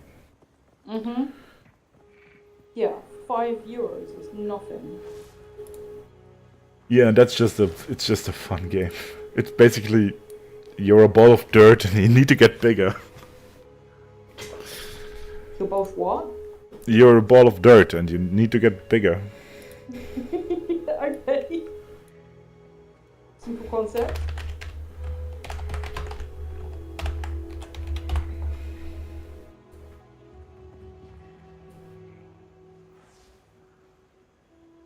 Oh, Igris, you're so close to breaking.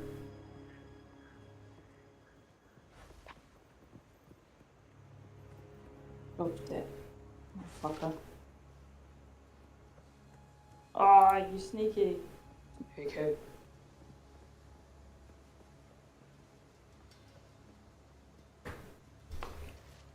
Oh, you're really fighting me here. Thank you. Fine. Yeah, maybe I have to play that as well. I'm installing it right now. Maybe I'll watch your stream after I'm done. I'll put you on the telly, actually, and watch you become a bigger ball of dirt. Mm-hmm. Wait, don't need to turn the volume on. Can this be great, please? Not bad. Costs me a lot of armor though.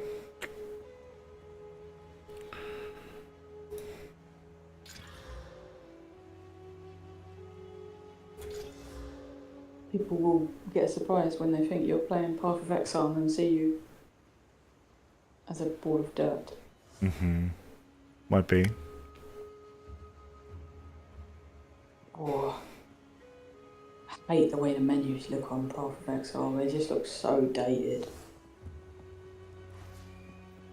The menus. For me, they look really dated, but for anyone who plays this kind of game, they look exactly like they're meant to. Pretty much. Yeah.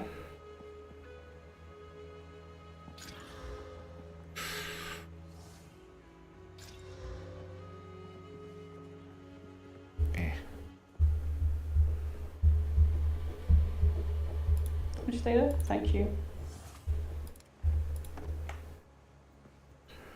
War +3 level to all cold spell skills. Ooh.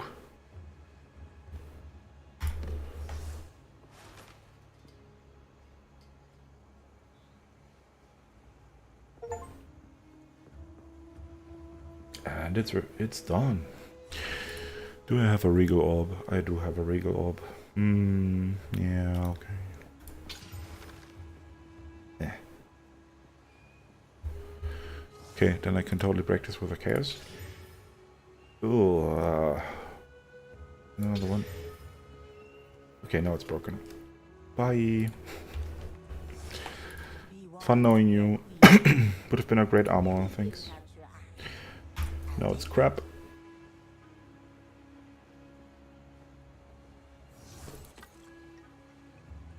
Oh shit, I just remembered there's an armor event or something. Not that they take very long to do now.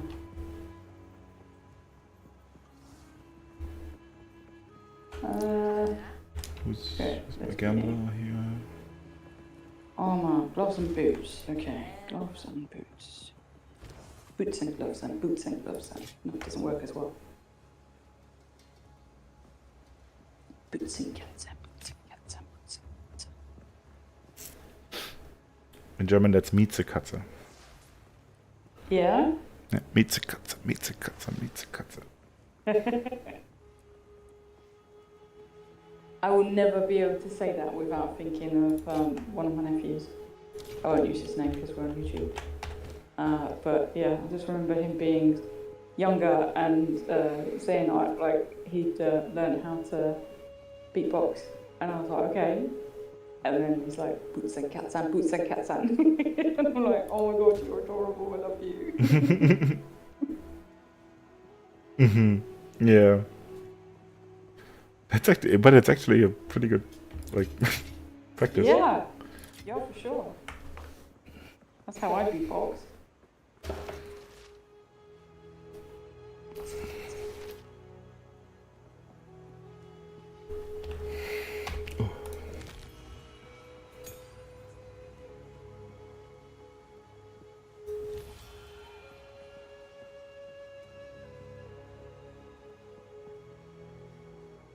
Overwhelming power.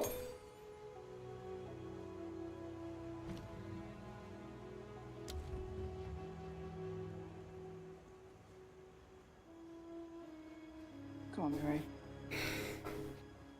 Life's that snake to pieces.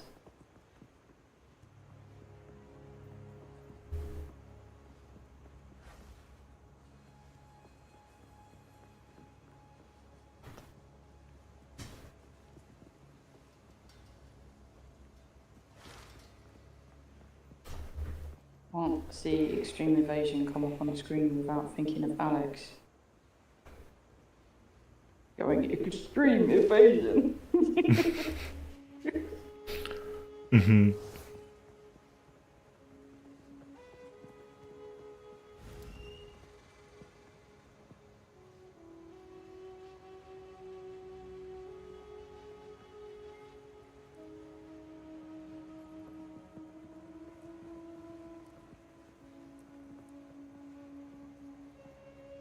Oh, I thought you were going to be a ball of dirt. A peacock and you're still on Path of Exile. Not that you have to be a ball of dirt, you can play Path of Exile as long as you like. I would like to find the last entrance here before I switch, because then my portal closes and then I have to do it all again. So Oh yeah, I that's won't. some shit. But unfortunately, the thing that I thought was probably amazing is not as amazing. It's slightly unamazing. Yeah. Not that that's a word. I like making up words though. Underwhelming.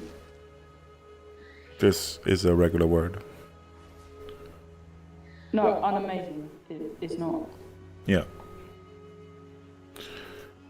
Whelming is a word that just doesn't exist, but it's very descriptive. Underwhelming is a word. Yeah. True, sure. but whelming isn't. No. But it's very descriptive. Yeah, you can only have under and overwhelming. Exactly. So if something is whelming, it's meh. Yeah, what is it? Well, it's meh. You don't care enough to say if it's under or over. It's not worth the energy. Oh, that took longer than it should have. What is maximum energy? Can you tell me, please? Do you get any nice shiny boots?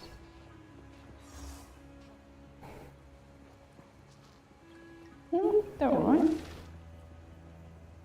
They're not alright.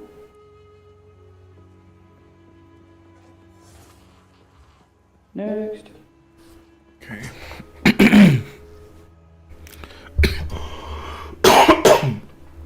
Well, that didn't work out as expected. I'm trying to tell what those blue wings are. They are blue wings. Yeah, it Was looks that like there's helpful? a pair of blue wings coming off of something with like It's octopi. literally Is that blue plural wings. of octopus? We're on 20. It's a dude. Yeah, interesting. The octopus that are like flying around him. Is that you? It's not you, is it? I'm assuming that might be the enemy.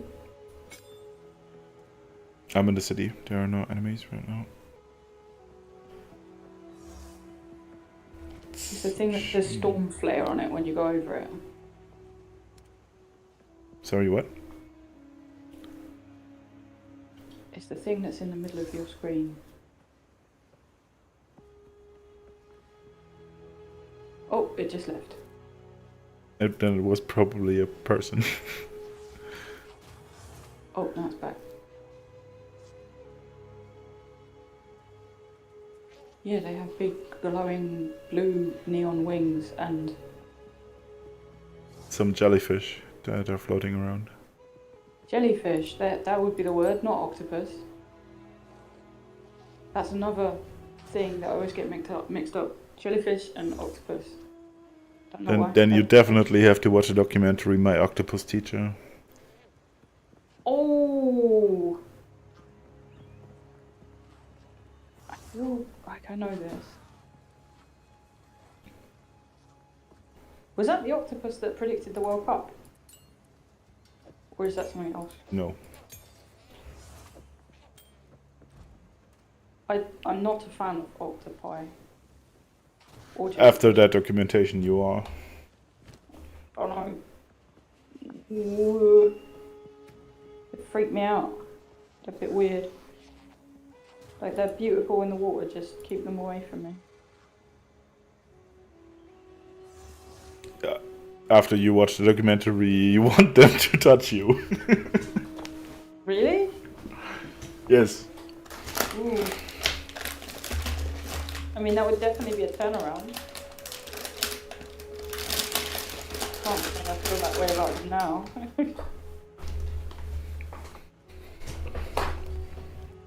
Ugh, even thinking about them in their little sockers and things. Ugh. They are very cute. Cute. They are lovely. Okay. They're Maybe way I- more intelligent than you think. And actually, I it's like having a dog in the water. Okay, maybe you do need to watch this. You would never think that. They're so different. They're so different to on all the levels. I'm totally up for having my opinion changed. I think But like, it'll be nice. that showed me something. Yeah. I've seen a lot of documentaries about like marine life and also octopi. But this one changed my opinion on octopi. Mm-hmm. It's on Netflix. I've seen it pop up and thought, ew. That's generally the reaction. I get it.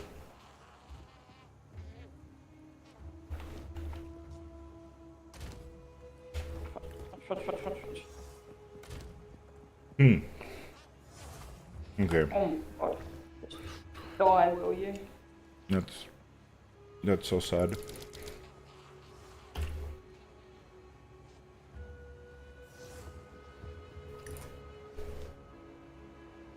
One last punch.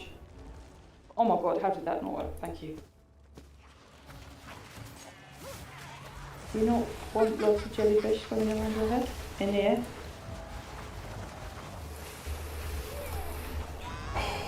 Jesus Christ.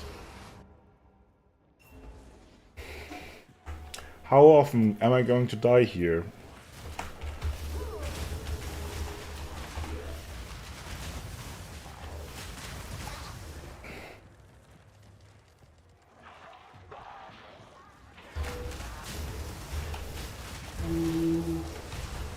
What am I doing? Oh, I'm going to the event.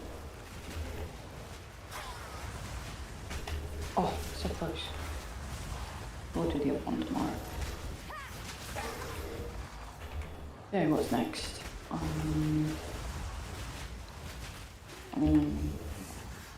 Battlefield Chaos.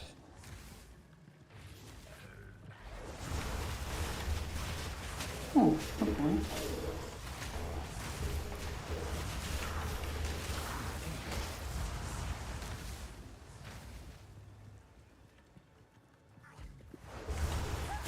Oh, take 2 win people with me. Okay.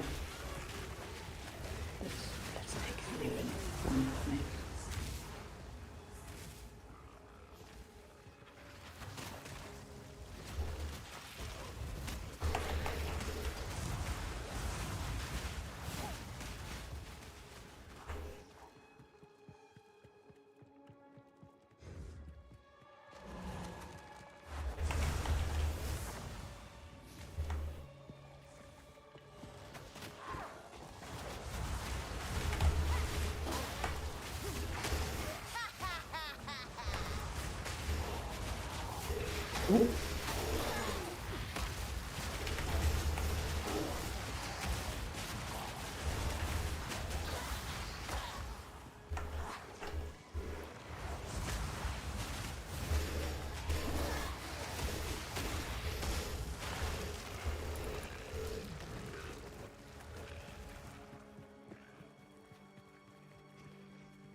Kind of big in this on like a 50+ inch TV. What's with you? TV? What's with me?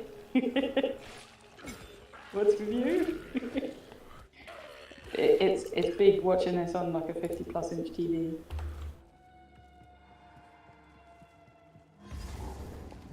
Surprisingly, your characters still look quite small on a massive telly. I suppose they survived, Was it this? No. more or less. Where's my doggo? Whoop. Hey. Stop it.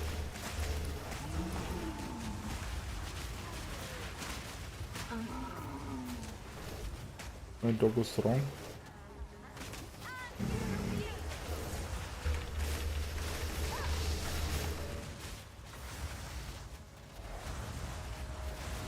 No. None can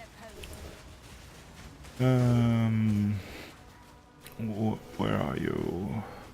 Raging spirits. There you go.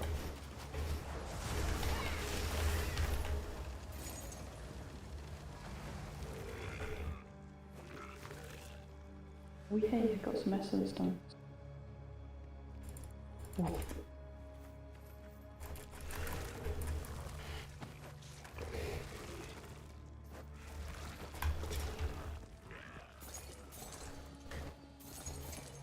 That was not the door I was looking for.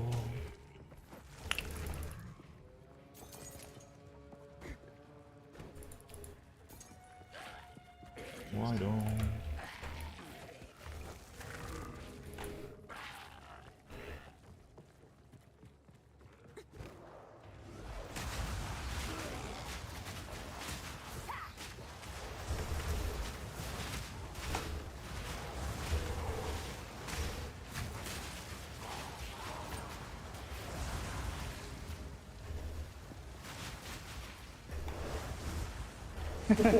I saw the little label for door, and it just I just thought open door. Open door. Yeah. You need to open that door.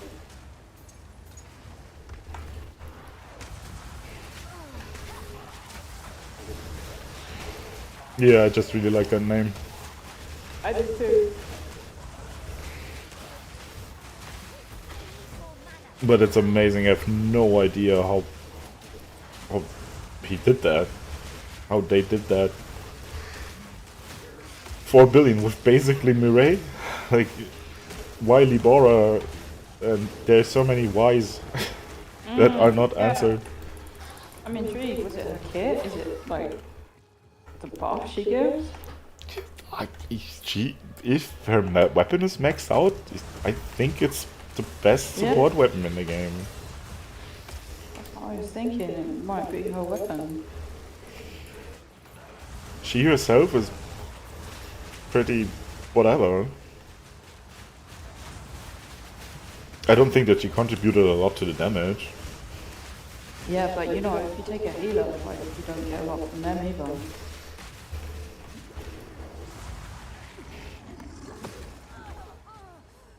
Yeah, very true. That's why I think that, like, this she was taken for her support capabilities. Apex of Filth. Is that the area I'm looking for? I think my Libora is kind of meh. That's one of the areas. Look at my Libora. She's a bit neglected. She's down my list somewhere. Oh, there you are. Yeah, I always wanted to use her, but it was not, like, was not working out. I don't think I ever crafted her weapon. Oh, maybe I should pick that from my weapon chest thing. Yeah, I also have 2 hunter weapons that I can still select. Yeah. Cannot abide. Okay, there's my waypoint, finally. So, let's have a look at big balls of dirt.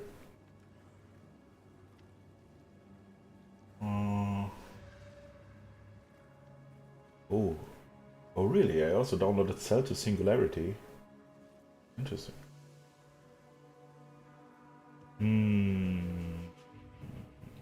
Katamari Damacy reroll.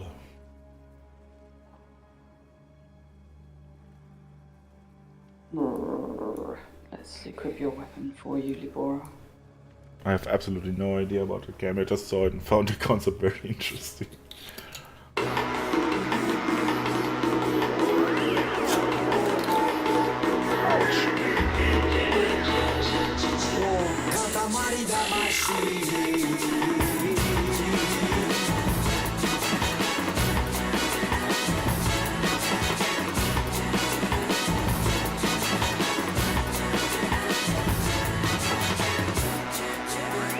That definitely has some Monty Python quality to it.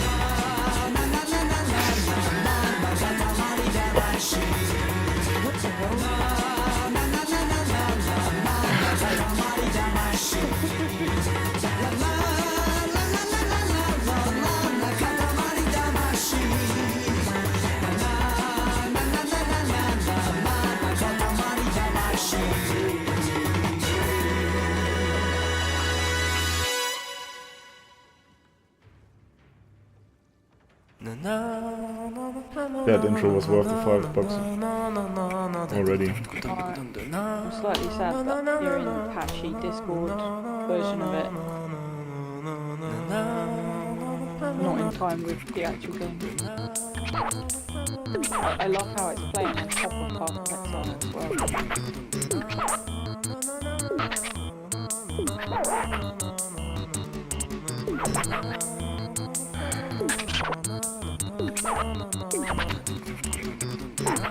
Can I please open settings and turn the volume down, which is offensively loud?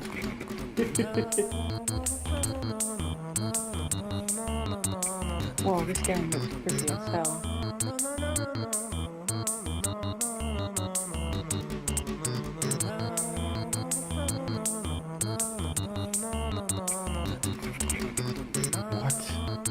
What the fuck?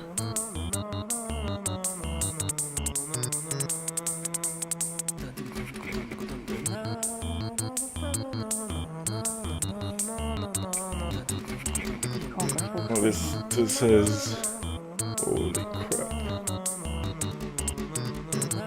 Okay. This has harder controls than co-op. Wait, you have to press 4 keys to go left or right? I think so. Or just one? Oh, you can't, no.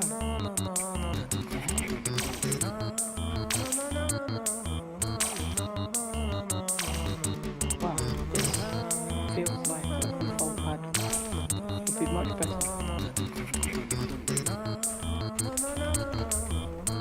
But I think that's like, instead of having 2 analog sticks.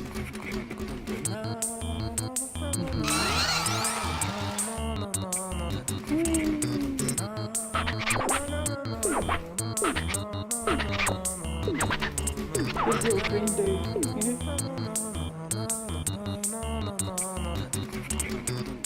Okay, I'm just thinking, can I just control my controller and this wouldn't be so weird, maybe?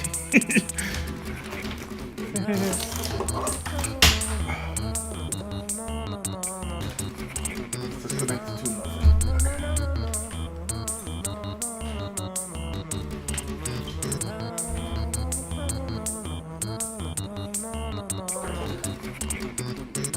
Oh, that looks horrific with keys.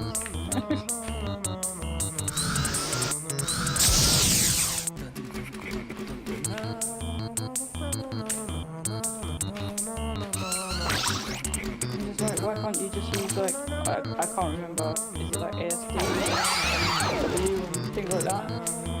And then, oh, you've got an Xbox, and now like it's better.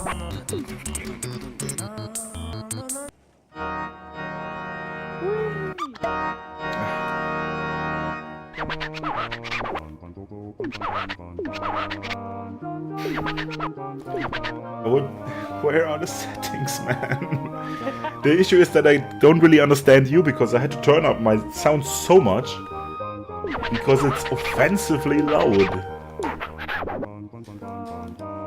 Start. Select, I don't know, something.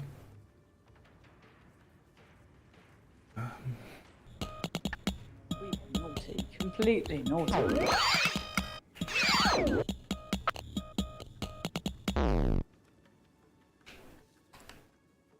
Okay, obviously there are no settings for this game. To mainstream, maybe?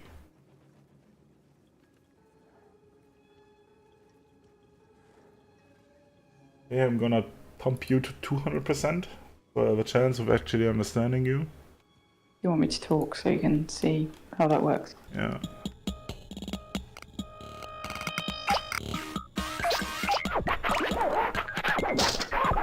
That music does sound like proper loud.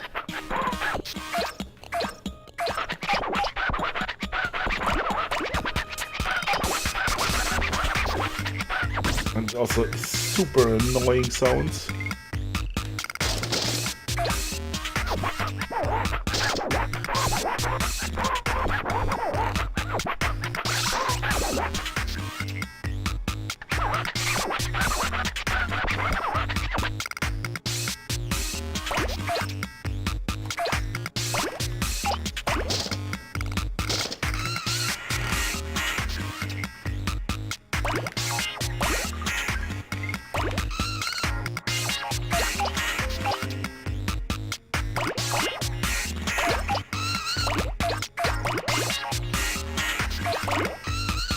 I love how they can make household chores feel like a game. I.e., this is just cleaning, really. Or tidying up. Yep. It's really just that.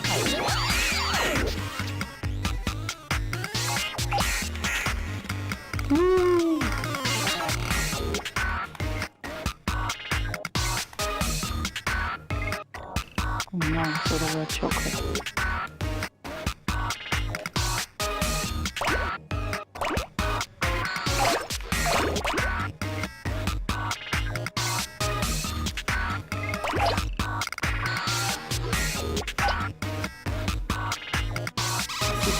Controls are kind of weird because I never made this tutorial with the controller.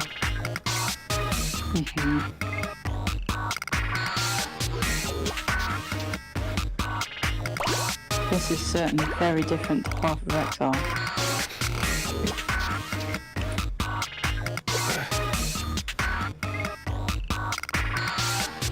I have to get bigger.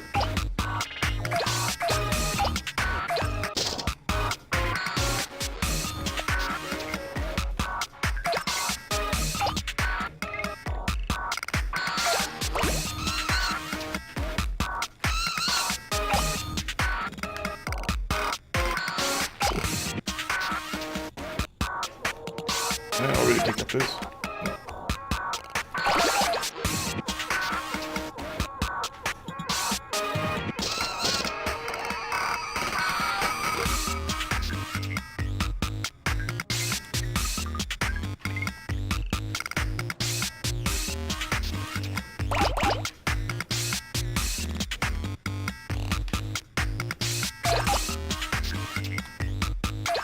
Whoa. That was a big stack of biscuits that you just added to your lump. Ooh. Could just eat a custard cream.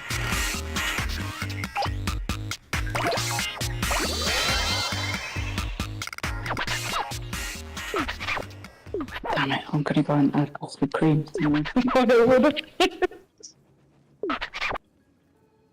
Not eating them in ages.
Oof.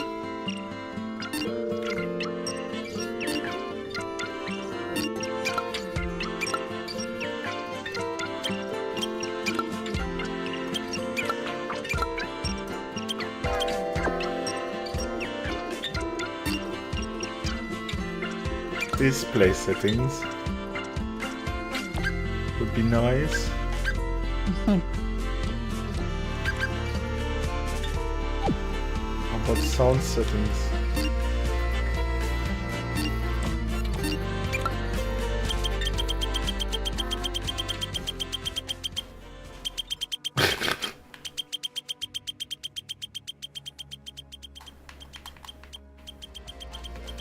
Thank you. That sounded like genuine relief. Oh Yeah. no, boys.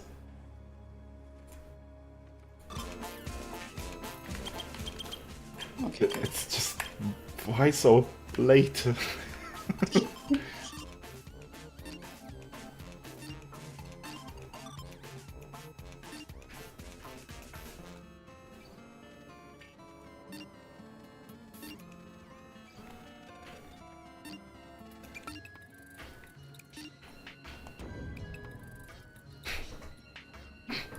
Of course, this doesn't work with the mouse.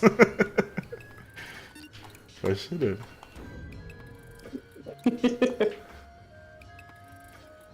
Meteor control.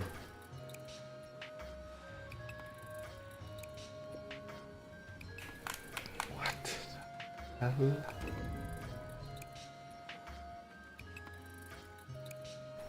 Okay. Okay, this is nothing, apparently. Is anything? Anything? Can I play the game? Somewhere?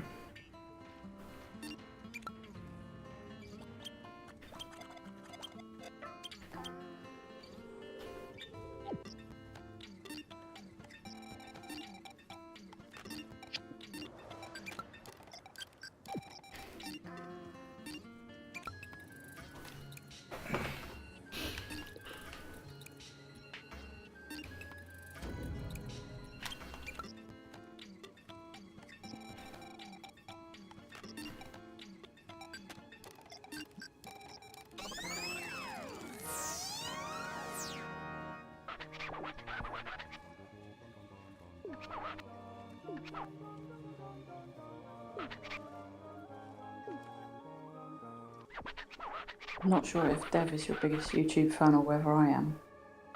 But as one of your top 2 YouTube fans, can I request that you play Little Big Planet, even if that means you have to buy a console? No.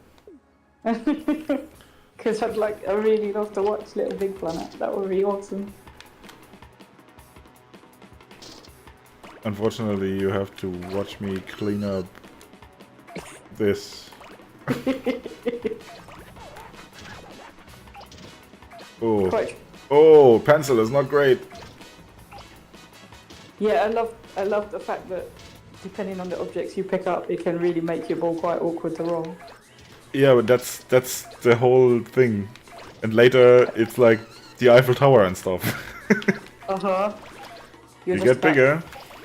Uh-oh, here's the pencil. Uh-huh. Oh, God.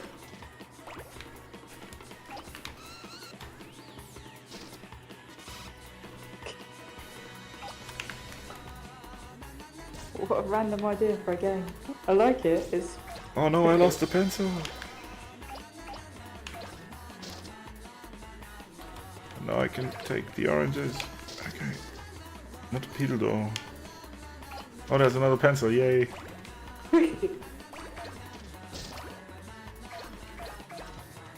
Just bump it. Oh, there's a snail! Which I cannot pick up.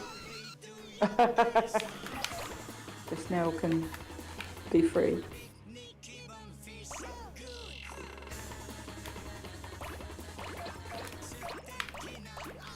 think it was a PlayStation 1 game. Uh-huh. It also explains the graphics.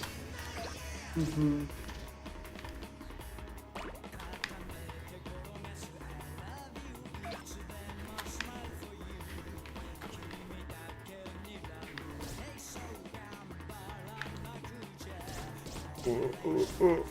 Ow.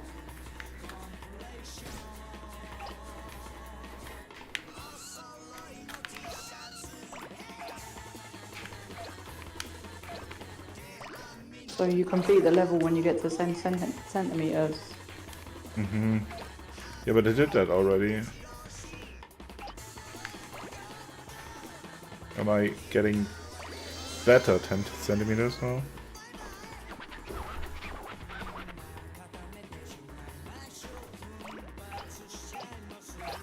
Oh, I can go higher now. Biscuits.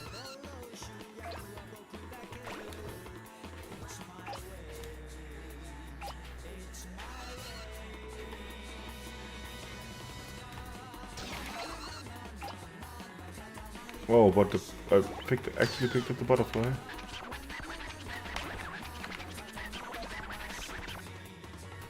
Mm-hmm. Picked up or mowed down? Oh, that was Oh. nice. You're realising my reaction to things, are like, you just picked up the butterfly. Mm-hmm. That's my delay.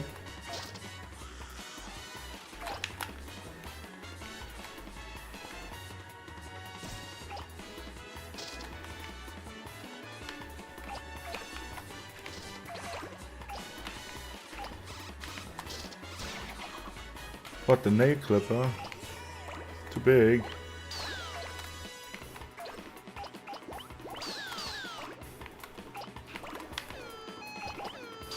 Whoa.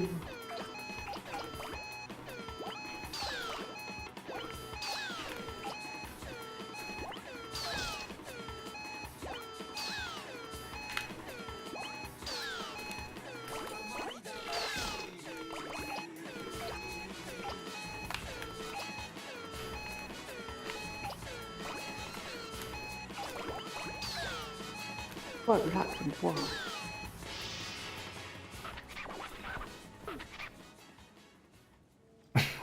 It was boring to watch this whole time. I think maybe being tired is just like meditation.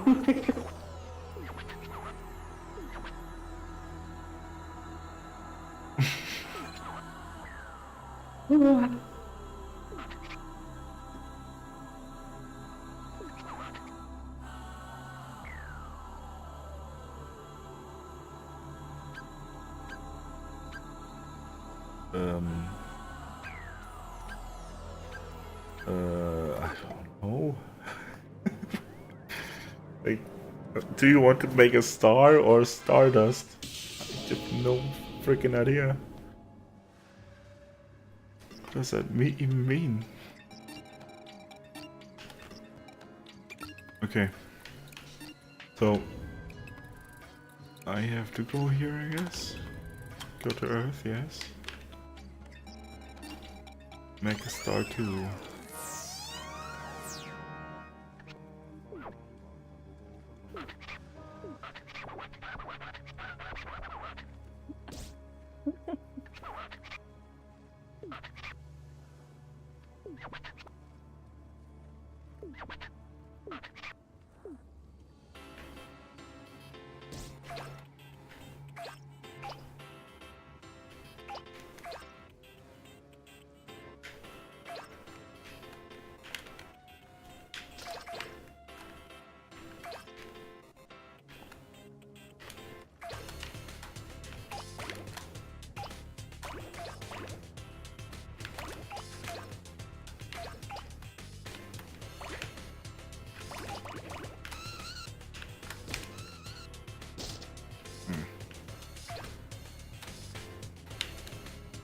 Just turning around is so awkward. Why is it so awkward?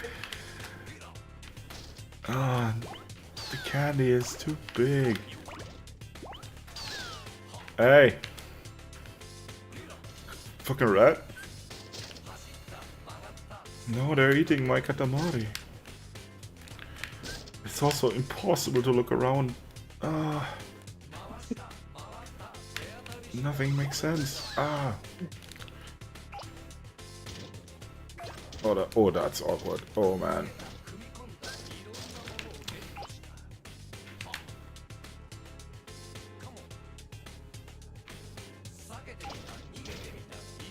Oh no, those little mice.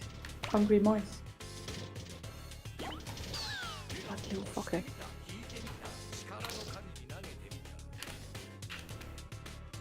Or the chewing gums make it quite inconvenient to roll. I'm assuming that's chewing gum.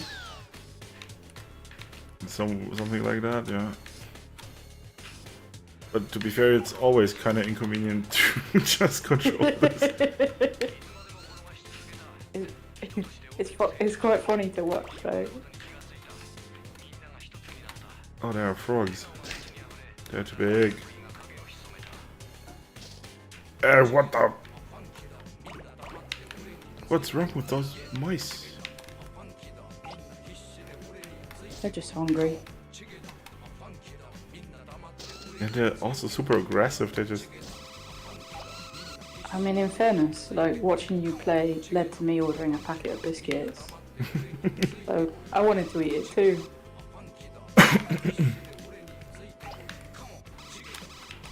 Thankfully, there are no tough phase up. I would love to see where I'm going.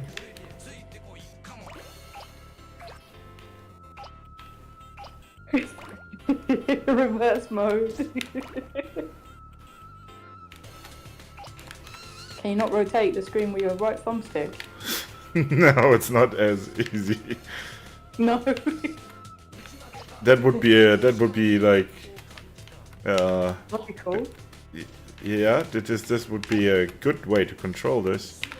No, it's nothing like that. It feels more like QWOP,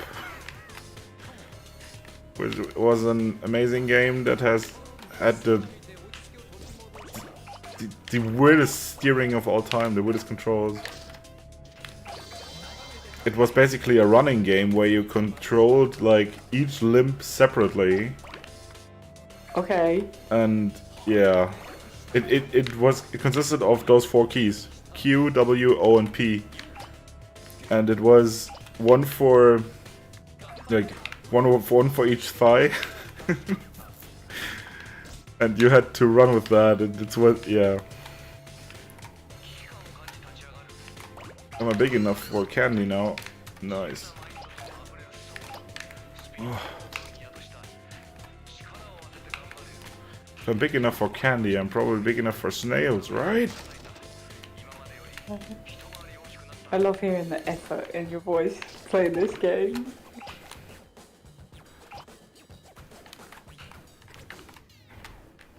I'm trying hard. Yeah. Got 3 minutes left. You better get a wriggle on.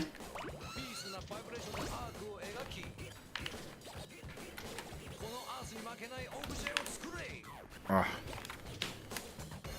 Did the snail slow you down? I wonder if they do that. There's a trap. Go in there, stupid mouse. And die.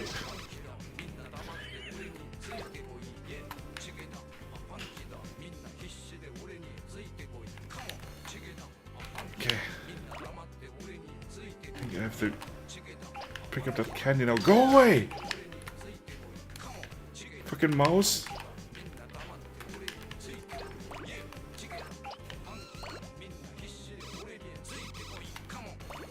Oh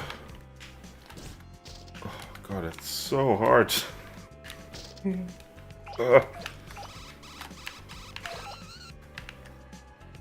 Come on. No.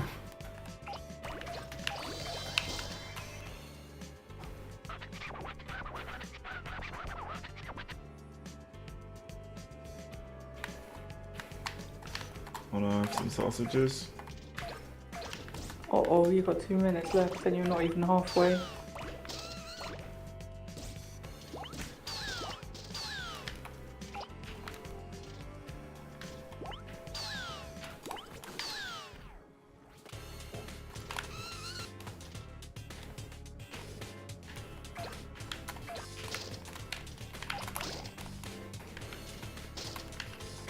Okay, things seem to be ramping up a little bit. Oh, I cannot get in there. Whoa.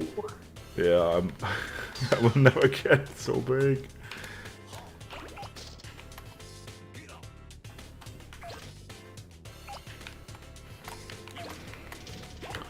Oh, what? Wait. I can actually pick those?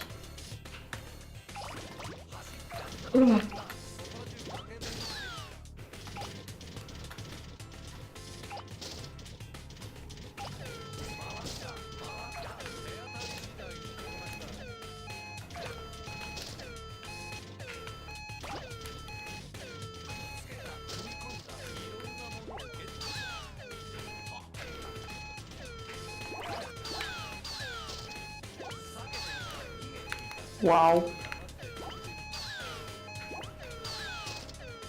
Eh. The Nintendo is too big. Oof.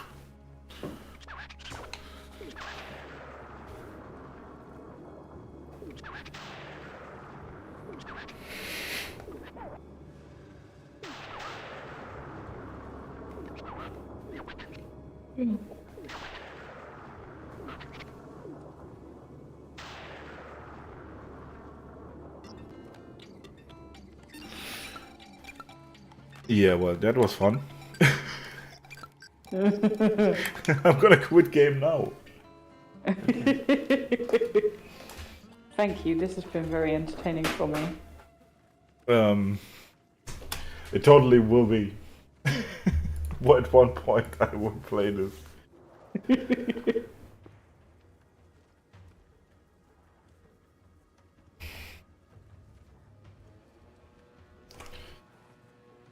Oh well, thank you.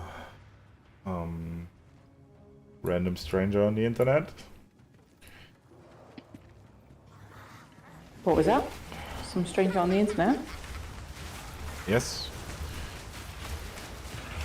It's I kind of feel like there are a lot of are all of those people bots? I don't like why expend the effort? Or is someone else wanting to sell you artwork? No. This time I think they want me to play a game.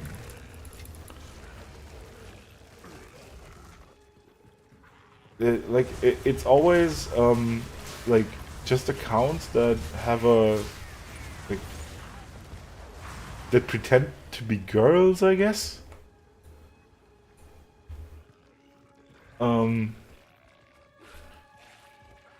And it either they want to sell me artwork, but that's actual people.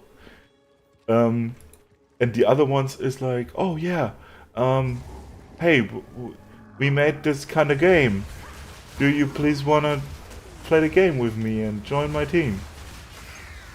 And this happened like if it was only happened once, that wouldn't be so sus. But this happened to me like 3 times now, and it's just it's like people that I share one.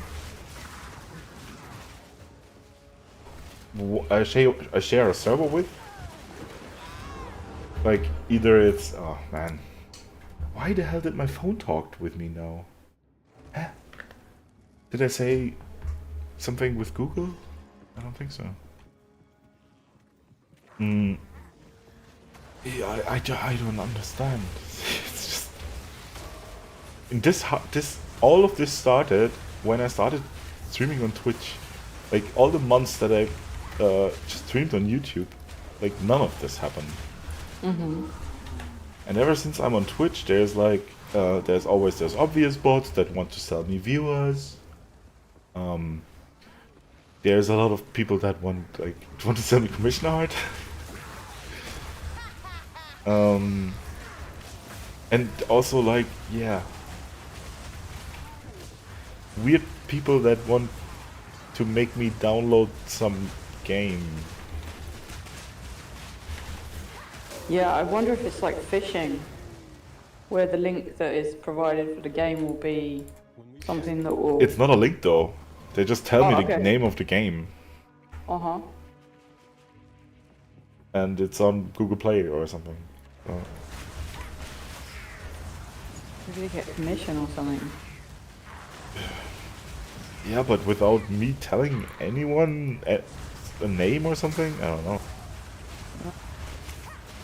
The thing I hate on Twitch is the DMs you get from people that ask you to add them, but with a different name. Ooh, ouch. Always Yeah. be- Oof, Bernie. Okay. They ask you to add them on a Yeah, different like name? yeah, they want you to add them as a friend, but not with the account they message you from. Okay, I never had Like, that. like they want you to follow them, but like not the account they're messaging from. It's, Okay, why expend the effort? Why not just ask with the normal account? I don't know.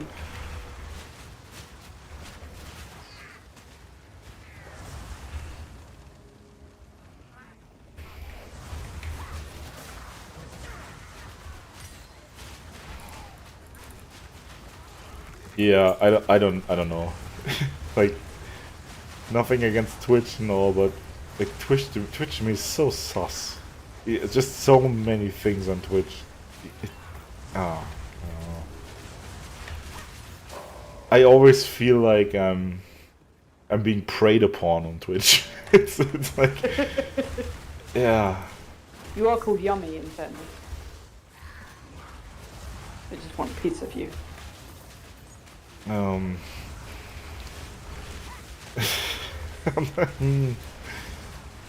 But the thing is, I think they prey on my money, which is weird because I don't like they don't even make me spend money. It's just there's just so many weird requests. Like I don't really mind the art commission. I think it's actually super. Yeah, it's nice that they're doing that, right? They're outgoing and trying to sell their art and stuff. That's what you have to do as an artist, really. I guess if you're doing that. It's a tactic. Tell me another good one. If you're not popular already.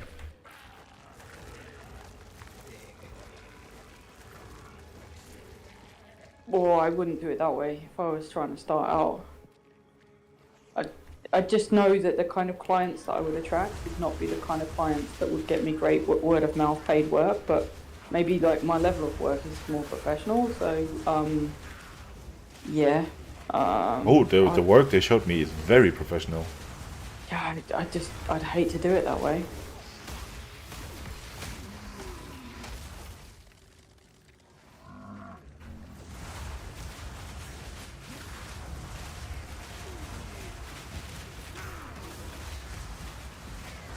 If you want to like make a living out of this,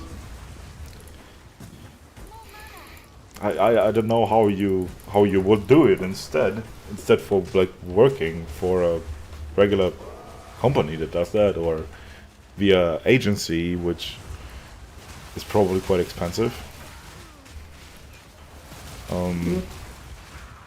I'd build a social media presence and interact with other people. Yeah, exactly. But that's not for everyone. No. No. But I dislike the cold sell. I just feel it's very impersonal. It's a numbers game. It works, but it's not for me. I'm about building relationships, and that works better. Well, it's a different result.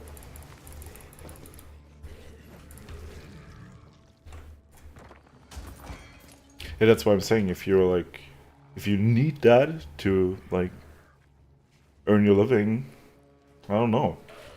Then you need to like have commission. It's not enough if you have like one commission in 3 months or something. You need like one per Yeah. week, right? Yeah, really, if I was wanting to go that route, it would be a side hustle for a long time until I built the community. Yeah, but also your community is probably like this is not all clients. No, but like that's the beauty of community.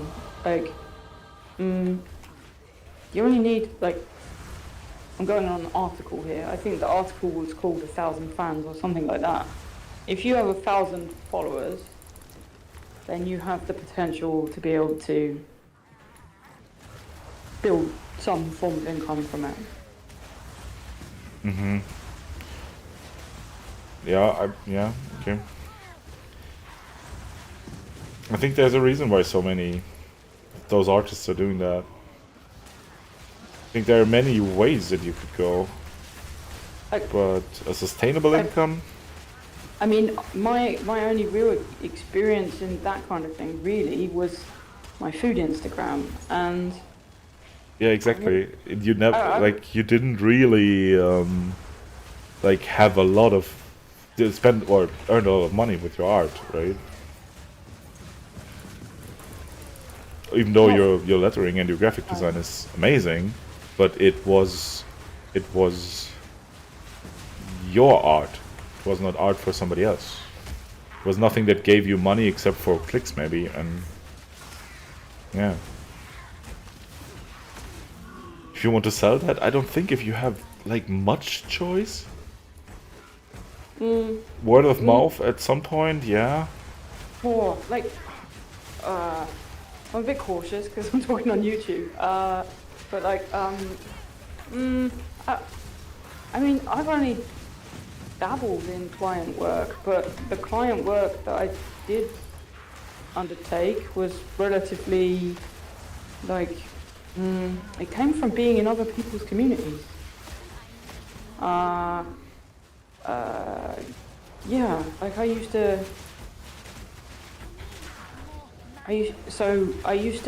listen to someone's podcast or listen to someone's content that they put out, and I'd do a visual note for it, and then I'd share it and tag them in it, and sometimes those people might share it with their community, but it wasn't a tactic to do that. It was just I was creating stuff that I enjoyed. It also means that you like created a lot of things basically for free.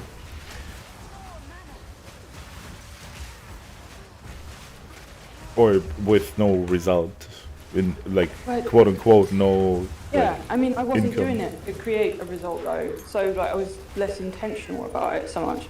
The times that I've been present on social media and like shared my stuff, I've had messages from people who have wanted to work with me, and I've declined several opportunities. I remember when I did visual notes for Jason's course, which was a lot of work, but it was also an awesome experience. But I did it because I wanted to take part in his course. And for me, there was a tremendous amount of growth for it, and I got to meet an awesome selection of very affluent people through it. Someone that he knows ended up reaching out to me and asking me if I would illustrate their book for them. And that could have been a great income opportunity, but I couldn't take it. I get it. But this is okay. I get this. I get a strategy here, and the difference. I think if you want to build a business, then you have a business model around this kind of thing, and you have a strategy, and you implement that strategy with consistency. And I think just cold approaching people on Twitch all the time could be effective, but it wouldn't be a method that I would use. It is. This is B2B, right? B2B is very good because you're selling people something they earn money with. So I get the idea. Just the choice of people is like, why are they asking me? I don't, like, personally, I dislike it. Like, I wouldn't accept someone who reached out to me to offer me in that way. Yeah. Because they don't give a shit about what I'm actually sharing. Like, they don't care. They're just looking at me as a way of making money. They're not on my stream to add any value to it. if you come to my stream and engage in the chat, and then at the end of it, tell me that you'd like to work with me, I'd be way more receptive because then you're more warm, you're less cold. But no, they just go on multiple stream after stream, I would assume. Hey, would you like to work with me? And I'm just like, who are you? Like, no, thanks. No. Personally, I think it's quite rude. I don't like cold selling. It's impersonal. Yeah, it's even to an extent forbidden here, I guess. Possibly. Not on Twitch though.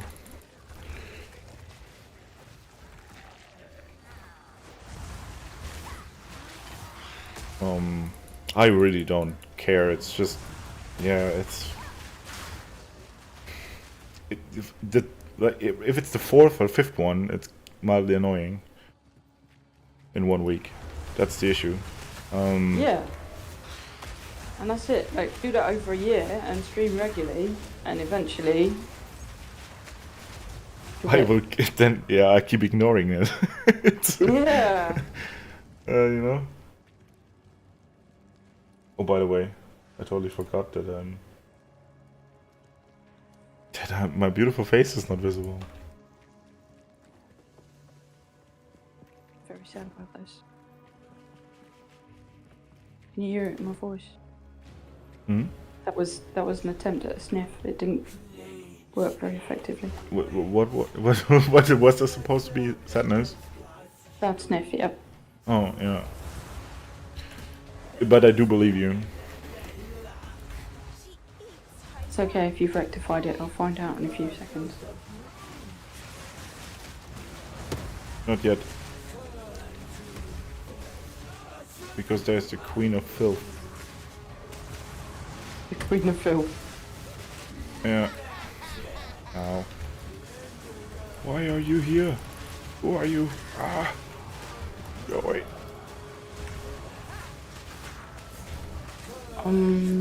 Did I do all my dailies? No.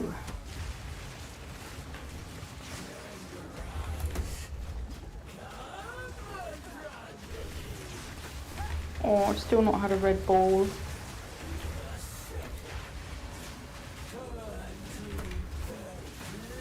I was worried that there was going to be rock, paper, scissors, and very, very pleased that there wasn't when I logged in.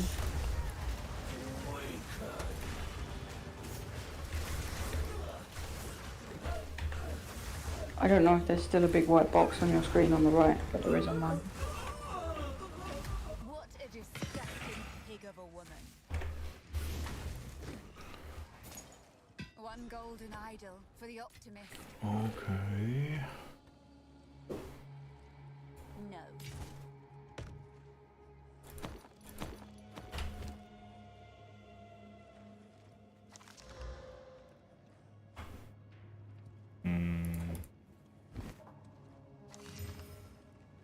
Here's the lucky clover time of day. Oh, daily reset in 22 hours, 28 minutes. Okay, it's the last day of lucky clover then. Yay. Finally. Bring me Dem Essence stones. And I piglets. really don't like it. Oh, I don't mind it. It's alright. Worries that you'll get replaced with rock, paper, scissors. Oh yeah, that's very true.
I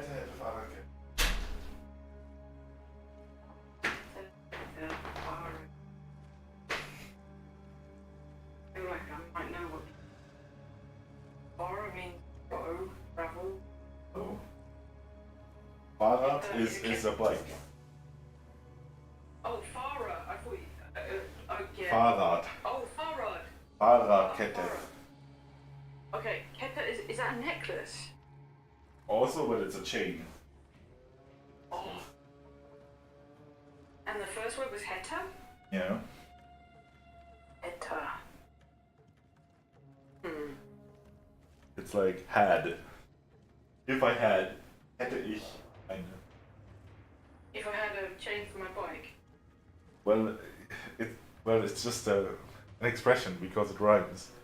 It means Yeah. like, hättest du das getan? Had you done that? Yeah. And that's when you said hätte Fahrradkette. Yeah.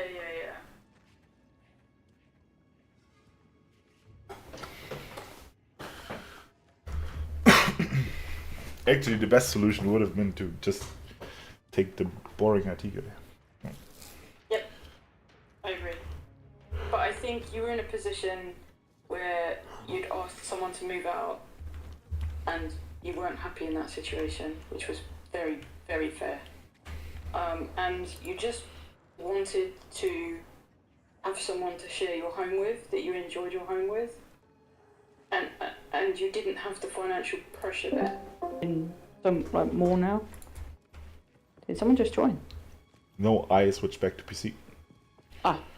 Yeah. So yeah, you were in a more comfortable position, and I think that also allowed for you to be more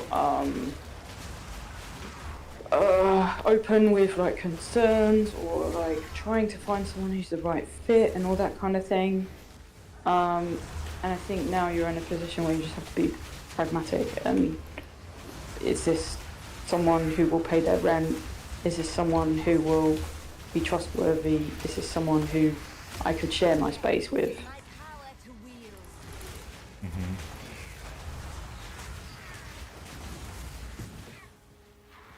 And when I view properties, like I've had no idea really about the people that I'll live with. And some of the properties I've lived with like 4 other people. And you don't really know until you move in what they're like. But obviously I wasn't responsible for their rent.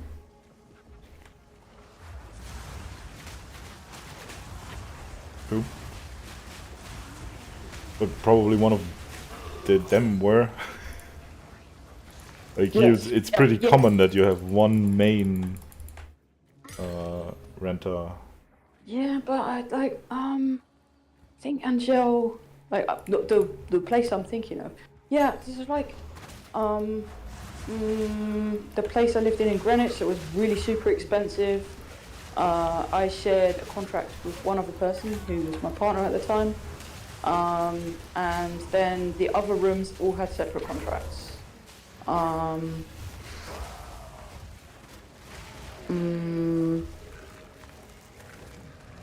don't know with Angel. I know she managed all the rent and paid all the rent directly to the landlord, and the landlord lived in a different country, but we still had our own tenancies, so I don't think she was responsible for our rent either.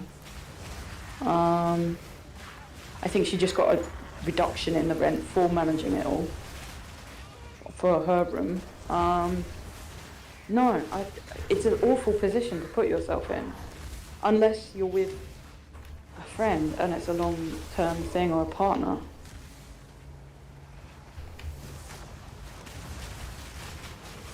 Yeah.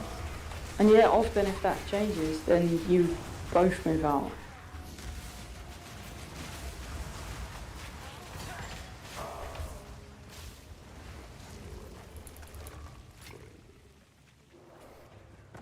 The only protection I have is the 3 months or 6 weeks. Really. Yeah. But then again, it doesn't get much cheaper. No, I could have half the space for the price probably. Mhm. Yeah, if you can stay where you are, there are lots of positives. Like your rent's reasonable when it's split with somebody else. You have a nice flat, nice space there. It's well located for you. My power to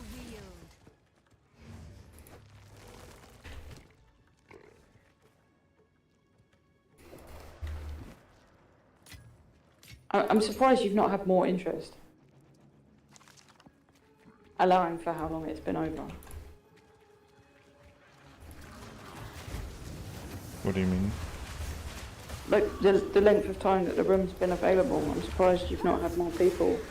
Are there any other places you can live there? Yeah, I'm basically only on 1 or 2 platforms.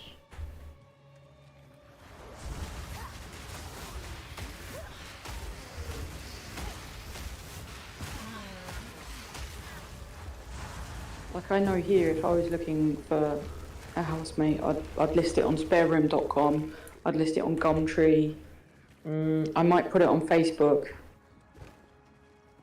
Yeah, I mean, people shared it on Facebook. I also shared it on Facebook. But But like, if I was going to share it on Facebook, nobody's using Facebook here anymore. no, exactly. This is what, this is true. It's a long time since I've never had to do this. So yeah.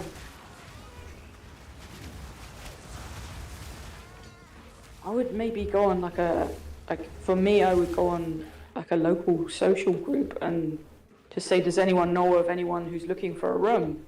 I did that. Yes. Okay, cool. But yeah, sometimes it's just quiet and When we first came to this place, that shit.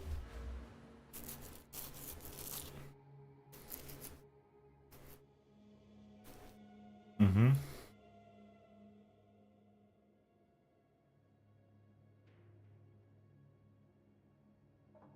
That's what I need, more shit.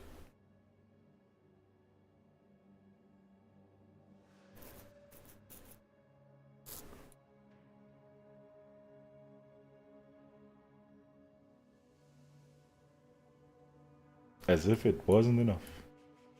Well, I mean, now is a terrible time to be searching for a roommate. I would think January, February, things would pick up. But people very rarely move right before Christmas or around Christmas because people are busy with stuff. Yep, that's very true. And I have just an issue with students. Because I live very far from Garching, and Garching is just the other side of the town. And many students have to go there, and if they see, oh, I need an hour to get there, Yeah. too far. That's why many people, especially IT people that are studying at TU, they need to go to Garching, which is not ideal from here.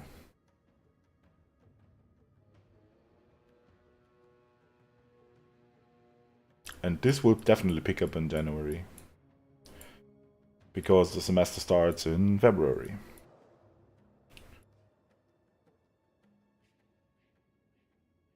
So basically I'm stuck with like medicine students. Mm-hmm. Because the Uni clinic is pretty close. Mm-hmm. Yeah.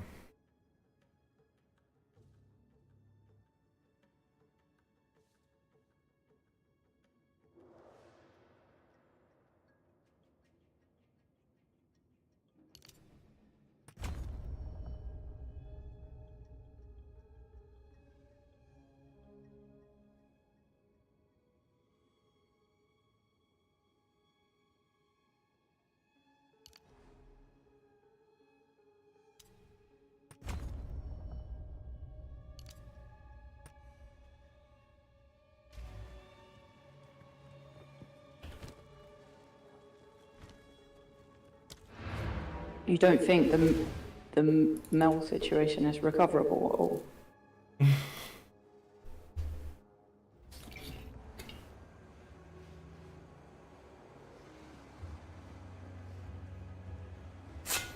You never responded to my last offer. So I don't think so. What have you learned? Time is short. Make haste.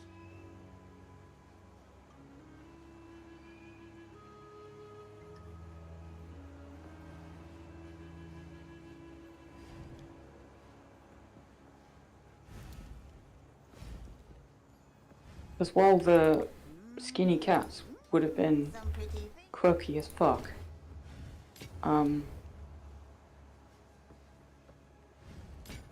there were many, many good things.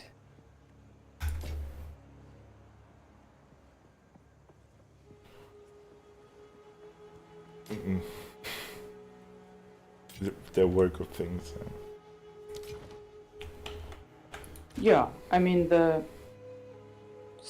stability, the fact that you had some common interests, the fact that like your mum met her and stuff and thought she seemed okay,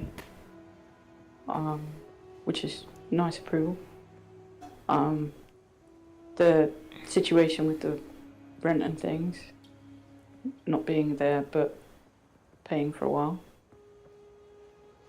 And I think it would probably be quite long term as well.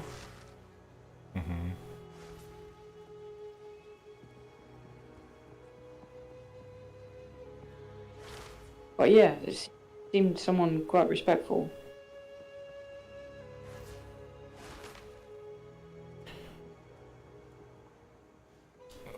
Not great. Yeah. It doesn't make sense to waste energy on this.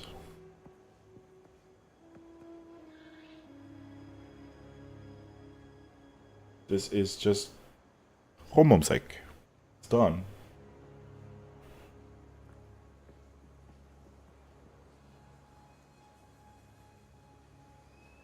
I would risk wasting that energy if it meant there was any chance.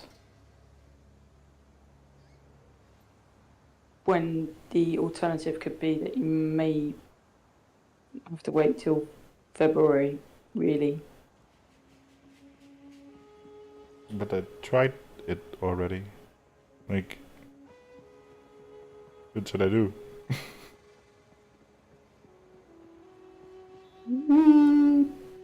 You could message her and just say, you've been on my mind because I'm still yet to find someone and there's part of me that's still disappointed it didn't work out. Because I think we really got along and yeah.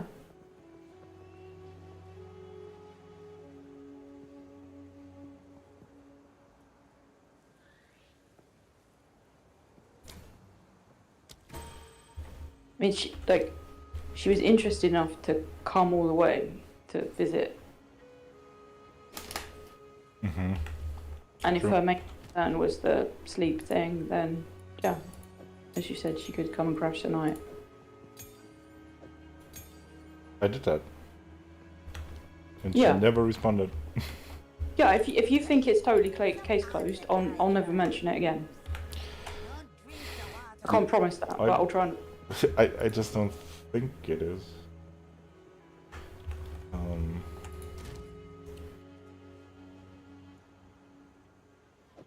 Yeah. Worst case, I have to wait a year and then I will take the IT guy.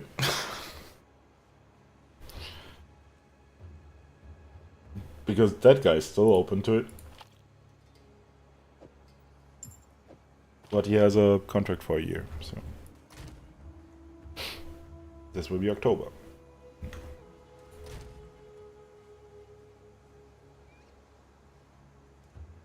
Which is very expensive.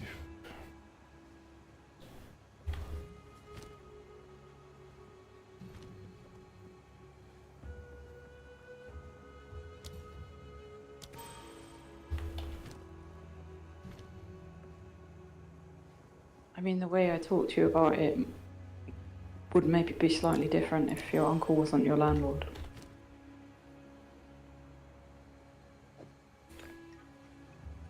So yeah, like I just have a lot of awareness that he's family.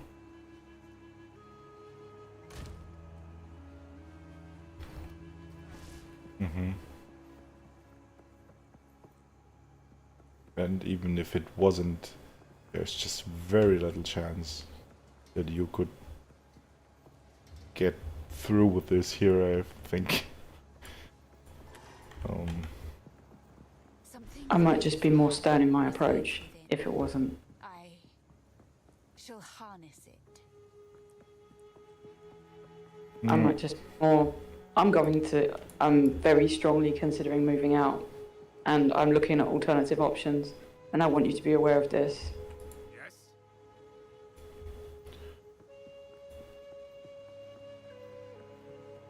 And He would be allow- that just okay with this, because he Yeah? can, yeah, because he can ask 50% more rent here, at least. Yeah, but he's not exactly flooded with people who have like wanted to view the place.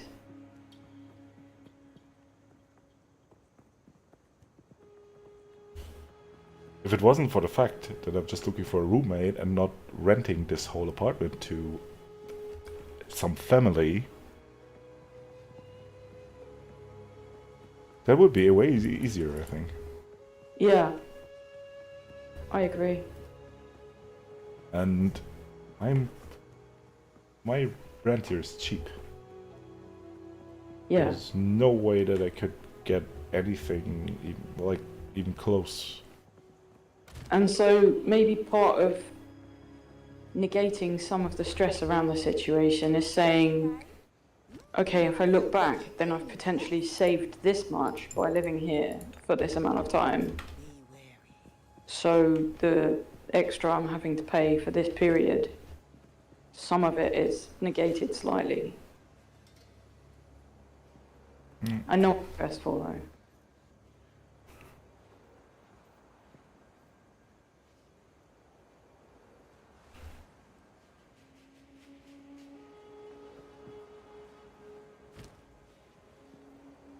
There is a lot to be said though for someone who leaves your rent alone and doesn't up it. In today's society, like, yeah, Once in 7 years. exactly. Like, that's huge.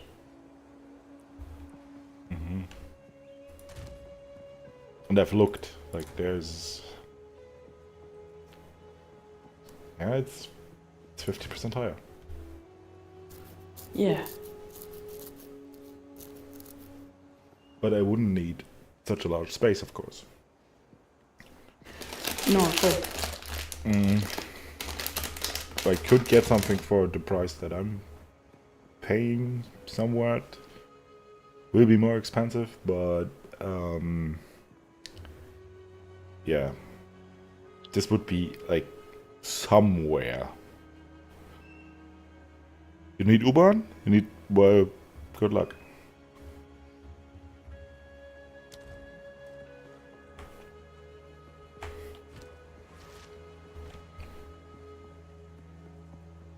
What have you learned? And it's really good for me here, Yeah. because I literally have everything that I need. I mean, if your landlord, like, if your uncle had put your rent up a couple of years ago by €100 a month for you personally, then that's €2,500 pretty much. Then what you're having to cover as a shortfall for a few months kind of is similar to that. But then it will go back down to the amount that you're used to paying. It's just ordinarily you'd have paid that €100 each month rather than not expected it and then had to pay it, and then it would come out of your savings. I don't know if that makes sense. Probably I didn't understand. So retrospectively, it would have been very normal for a landlord to have put your rent up like by at least €100 in the time that you've lived where you've lived. So say that happened a couple of years ago, Well, then that's you. what he did. It was raised by Oh, he 100 did? euros.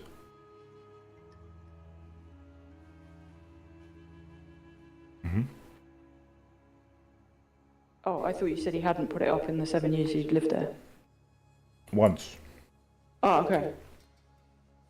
So yeah, another 100 euros in that time would be expected. Like 100 euros isn't that much. It's also Munich. Literally Yeah. one of the most expensive cities. Yeah, so I've lived where I've lived for I moved in 2021. And my landlord wanted to take my rent up by £150, which is maybe 180 euros maybe.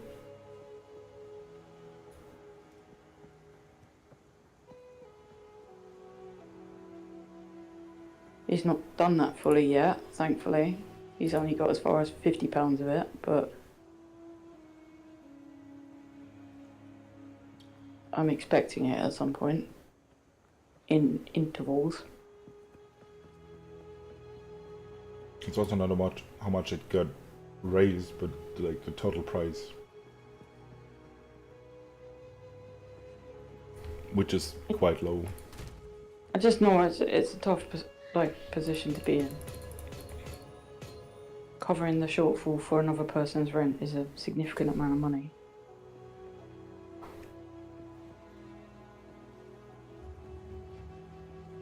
No.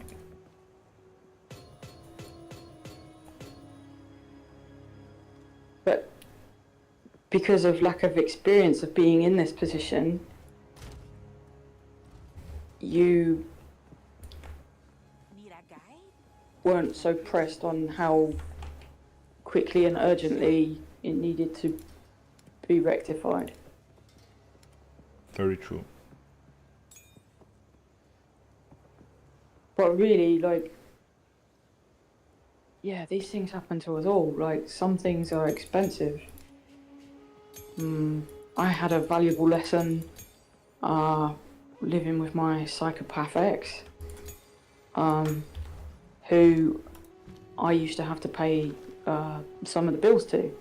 I paid my rent directly to a rental agency, which I'm very pleased about.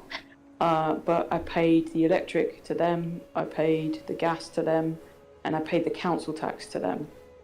And this was over the whole time that I was there. And then after I'd moved out and moved in, lived on my own somewhere else, suddenly I had a letter from the council saying we were responsible for a debt for the council tax for the time that I was living in the property, because they just took all the money that I gave to them and spent it and never paid the council tax. Suddenly I had a letter. And they never paid their half of the council tax either. And the thing with council tax is they will send debt collectors after you. It's one of the only debts in this country that you can actually go to prison for not paying. That and tax. My name was on this letter. And if they weren't going to pay it, then I would, they'll come for me for it. So I ended up paying it all. And it cost me, I think, £650 for the period that they didn't pay it. But yeah, I had to just pay it. And I remember ringing the company, because it had gone to a debt collection agency, and saying, yeah, sorry this has happened and I'm going to pay it. And they spoke to me about setting up some sort of payment plan, and I was like, no, I'm just going to pay it. And yeah, I think, I want to say I did it on my birthday as well. I paid it on my birthday, and it was like a birthday present to me to get this person entirely out of my life, because I knew that once this had happened, they had no reason to ever have anything to do with my life again. Mm-hmm. And so I remember I listened to Taylor Swift, what was it, Shake It Off? I listened to that song before I made the phone call. It was just like a weird memory to have. But I was just like, I'm going to do this, and I'm going to do this with a liberating energy, and I'm just going to just accept that that money is the lesson that this is costing me. And yeah, it hurt, because like £650 was a lot of money for me in that situation. But yeah, like sometimes lessons cost us money. It's almost what I'm paying per month. Sorry? It's almost what I'm paying per month. I know, Additionally. I know, I know.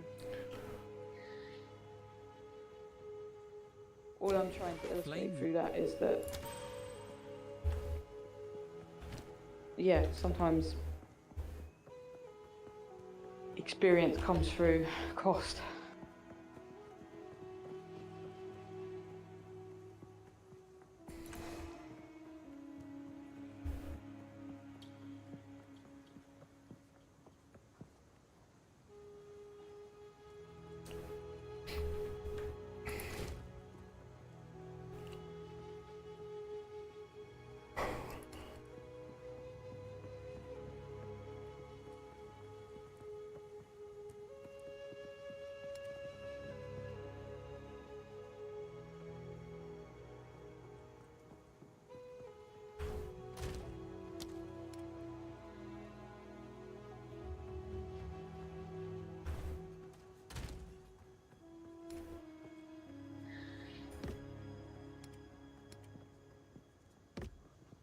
Let's switch topics. For the sake of me being maybe able to sleep tonight.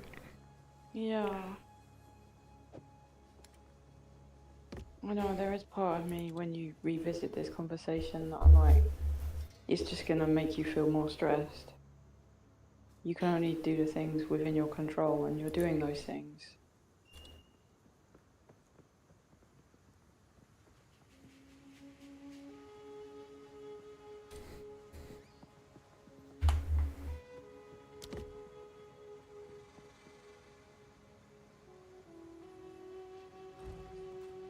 What's the, in your inventory, what's the blue bottle and the red thing? I don't know. It says a curious find.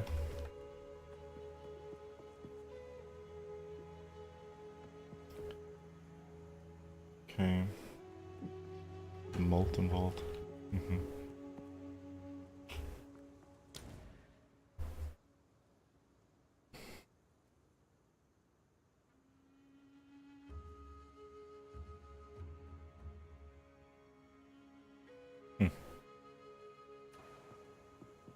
Okay.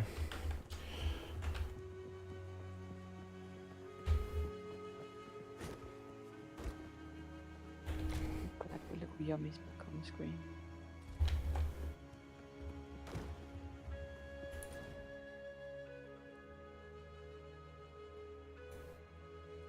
Who can resist that cute little face? Sorry, what did you say? I said, I'm glad your little yummy is back on the screen.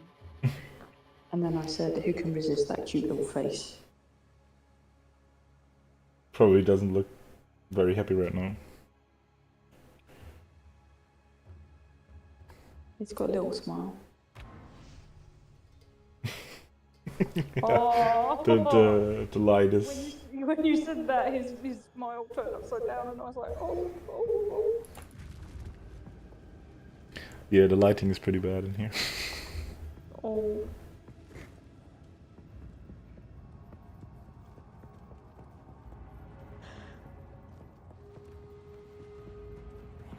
Oh. The little part of me is like, you could open your Christmas present, that would cheer you up. Yeah, it's sitting there. Might not help you sleep, so.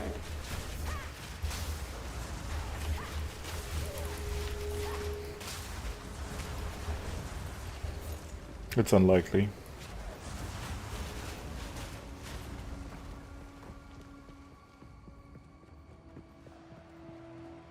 Today was a lot. Yeah. Knock, knock. try not to stress hop. Stress hopping is exhausting. I'm quoting Jerry Smith from Rick and Morty. Okay. Have you ever tried to relax? It is a paradox.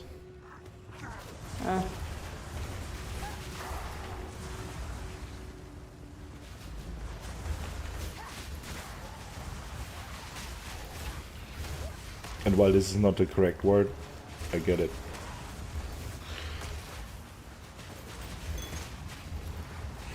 It's like telling a person with anxiety to try to relax. Yeah. It's like it's like thank you for the advice. But that's not how it works. Yeah. I mean, I'm compassionate and understanding enough to just sit with you in that anxiety when you're feeling it, and not just be like, "Oh, you shouldn't be thinking about this now." Mm-hmm. Yeah. Yeah, but you're also one of the most compassionate people I've ever met. Most people are not like that. Some people are really bad at it. Those people usually use the word just. Ooh. Yeah, I think that's why I said try not to stress hop, because it's easier said than done when you're stressed, and that already was acknowledged. Yeah, exactly. It's just a different way of putting it.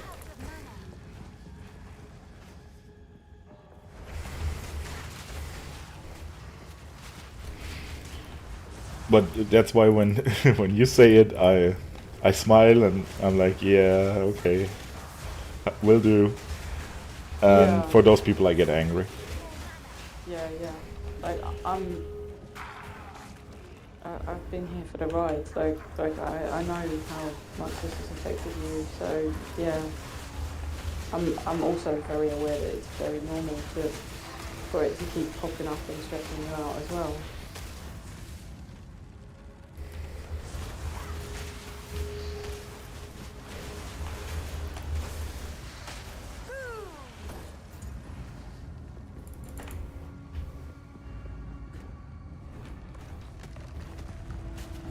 So much fire in this here.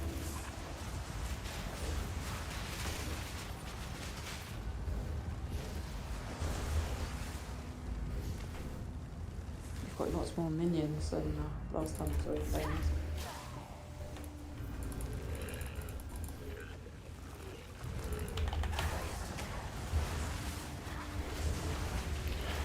Yeah, I just don't feel like switching anything. I unlocked, I think, at least 3 tiers of new skills since I switched to the build that I'm using right now. And I don't feel like changing it. I had a nice idea before, but it didn't work out as I thought it would. Actually, I wanted to sacrifice all of my little skulls and kill them myself, really. But they're disappearing before they're dying. And that's not great.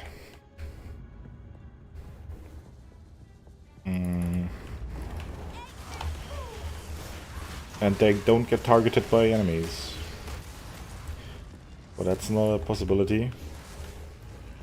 If that worked, I would have had a good idea what to do. Because there is a skill called Cast on Minion Death.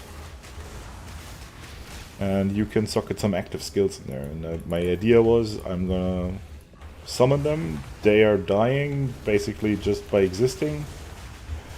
And then cast like a lot of cool stuff like fireballs and stuff. Because what you need is more fire.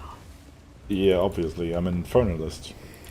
Oh, I just tried to stand up and I got promptly set back down. It didn't work. Yeah, happens a lot. Yeah, it was a bit of a comedy moment. Thankfully, nothing got hurt, but It's just my ego. So much so I decided to share it with you. I didn't when it happened to me before. Oh.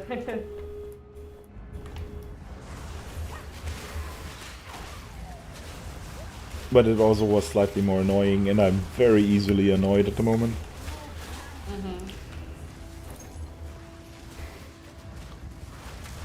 My nerves are very thin.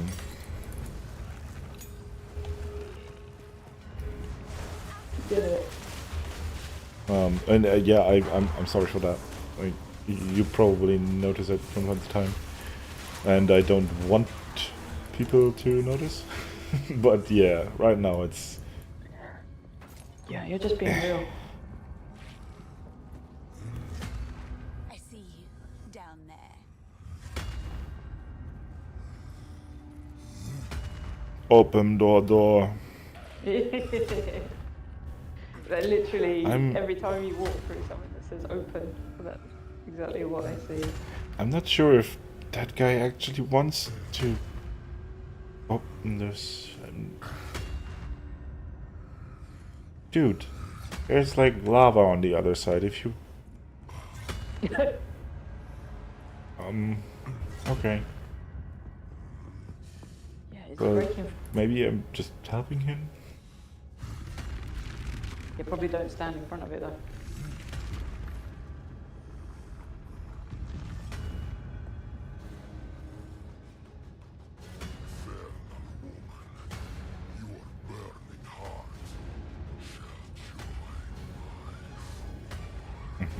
Oh. You're gonna flood him now, yeah? That would have been a better idea than actually going down there and like get my face slapped, but that's not what I need to do apparently. Oh. That looked like a very logical idea. I mean, he wanted to. Oh, Yeah, now it's actually happening. Very, very persistent. Well, this is not ideal probably. Uh-oh. Uh-oh.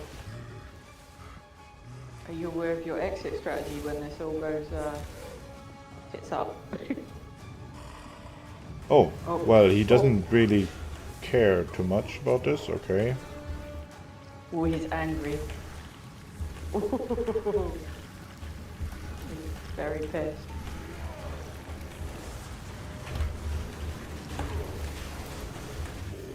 Oh, he doesn't like the little fighter. Where did he go? Oh, he's gonna stand in the lava. Even, oh my god, even better. Naturally, I'm 20 seconds behind his reactions. Oh, now I'm getting Stampede, like Lion King vibes. Mm-hmm. Da, da, da, da, da. Da, da, da, da, da. That's a very poor attempt at the sound. That definitely won't get you copyrighted.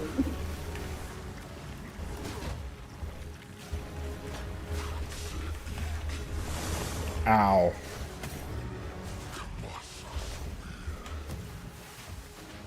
Whoa. This is hectic. Oh, I assume that's his life at the top.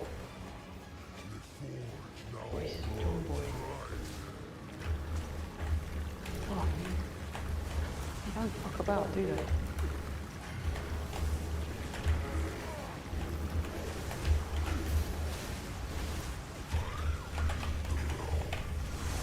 Ow.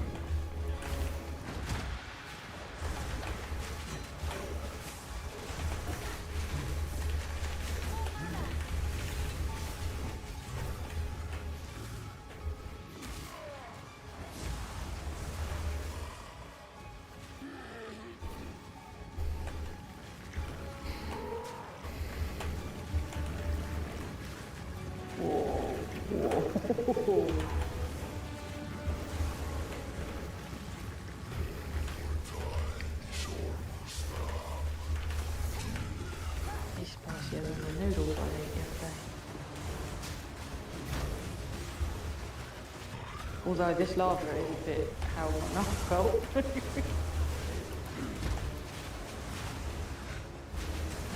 Okay, this is the end of the thing now.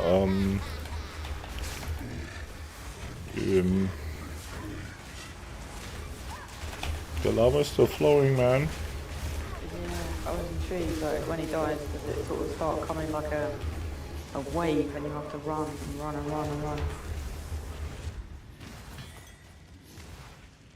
Wealth has never inspired me. Oh But god. it was a fun play. Oh.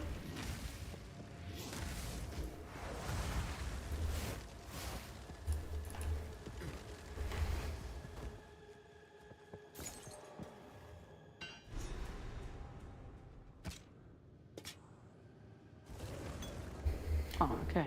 It just all went away. Wow, he was quite.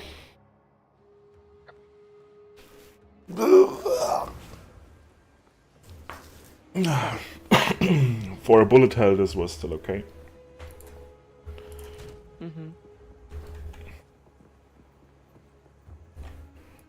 Ooh, what's the red?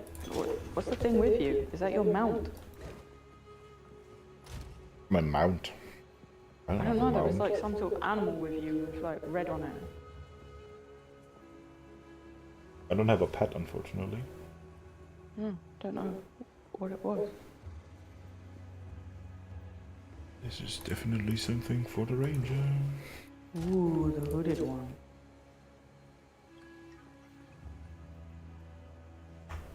Lord I'm the of hooded one. 10 skill gems. 11. People love a set of wings in this. Yes. People always love wings. That's why they exist as a cosmetic in every game, basically. It's very odd that Ninokuni doesn't have wings. Because this is the prime cosmetic everyone is going for. Yeah, I mean I love my dragon and he has wings, but he's my mount. Yeah, but he has kind of the toothless vibe going on.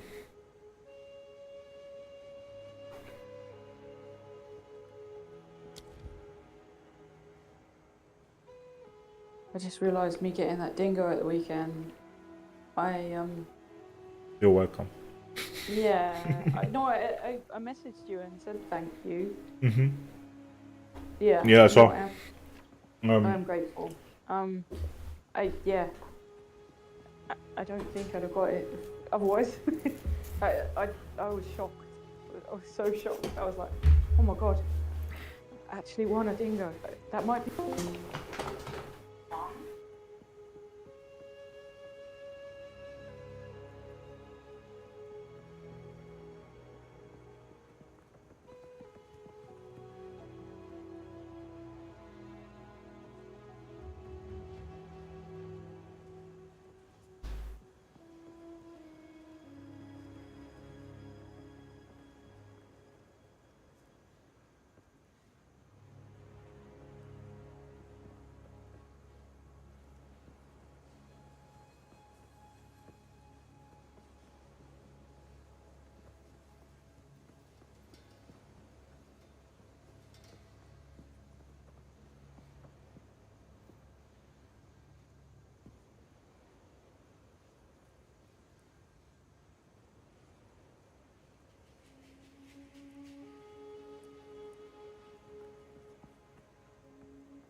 would now just trust it on the way back to me. Because I really cannot be to spend any energy on this. Like this will, yeah, this is just done. But it was slightly annoying. And that's why my mom gifted me her pack of cigarettes that she just bought, but she also doesn't want to have them really. Because she also basically switched to like a pod system now.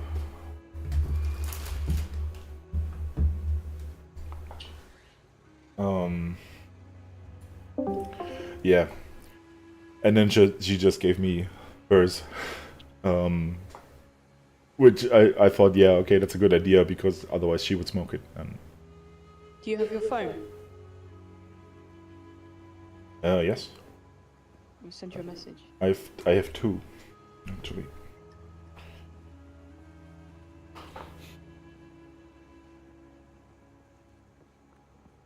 That was my gratitude on Sunday.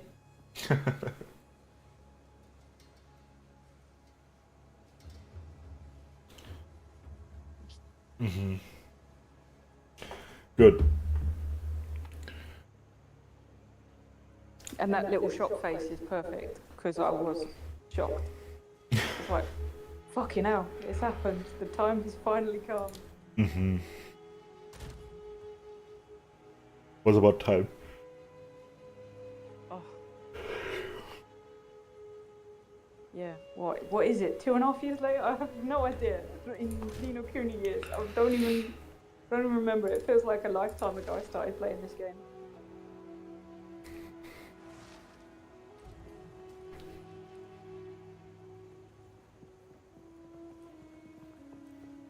I know that it was like 1 year ago where we talked about the dingo.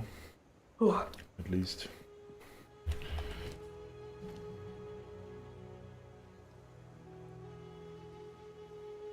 It would be just a horrible waste to give it to me.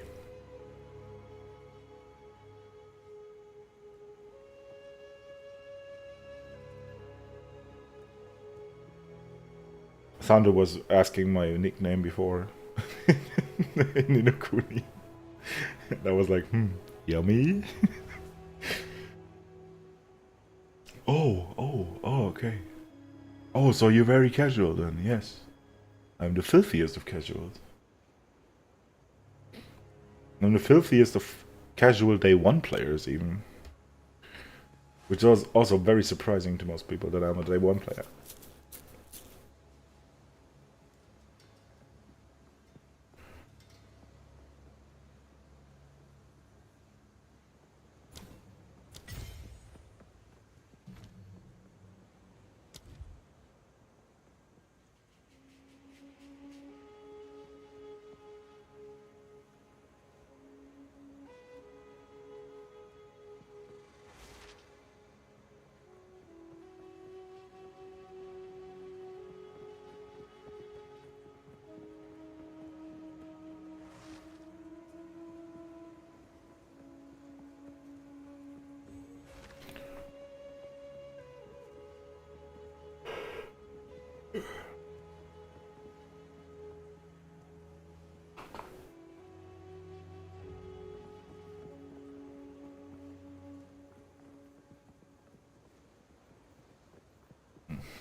Okay.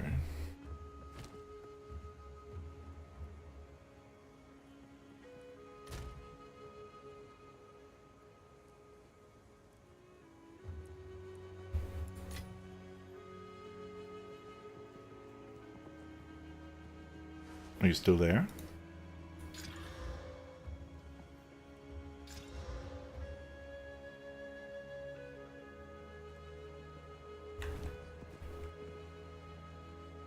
Yes, some pretty things, yes? I like it.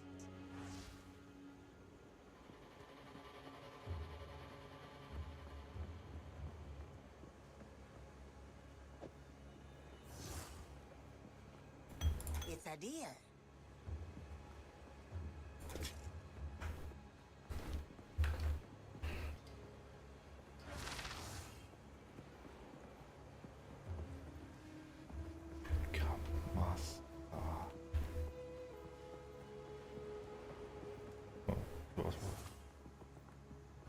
back alive. Keep anything you.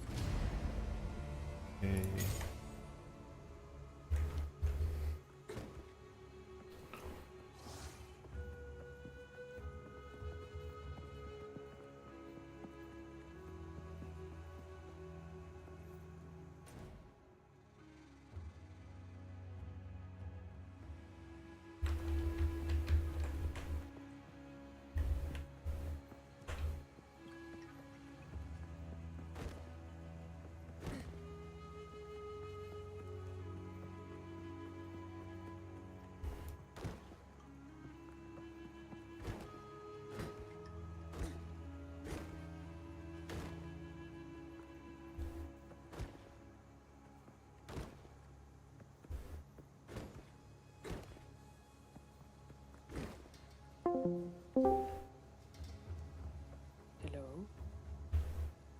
Hello.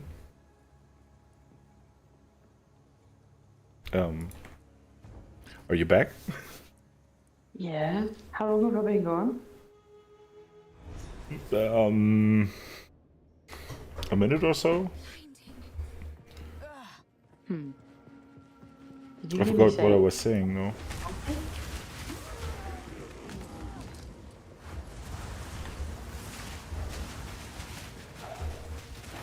Did you hear any of the stuff that I said about Mom?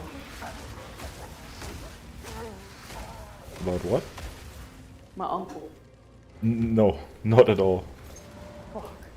Yeah, I was also talking to you, but I forgot what I said. Fuck. Oh, I don't have to end this day again.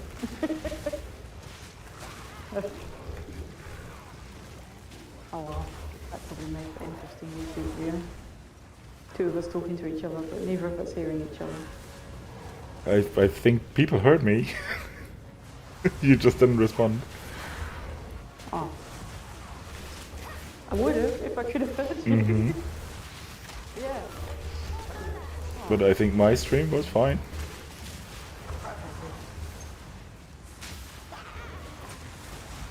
I think so, at least. Yeah, you're still running. Everywhere's so fiery. Yeah, I didn't lose a single frame, so definitely not my connection. Well, that's the important thing. I don't know what happened to my internet. Like, yeah, because it looked like I heard you drop out of the call and then come back, and then you were like, "Can you hear me now?"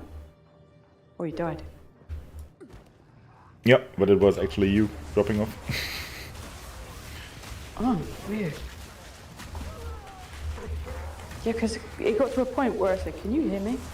And then I was like, "I don't think you can." I asked the same thing and no response, so I just thought, yeah, let's just wait. Yeah. Because it's also usually not like you to just vanish. No.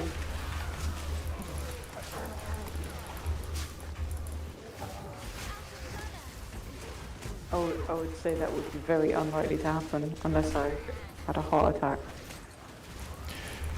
Which crossed my mind as well. I was Oh, God. slightly worried. Oh God! You just instantly died in front of your device. Oh, that would be horrific. But I was optimistic enough to not pursue this thought further. Yeah. Give it at least 10 minutes.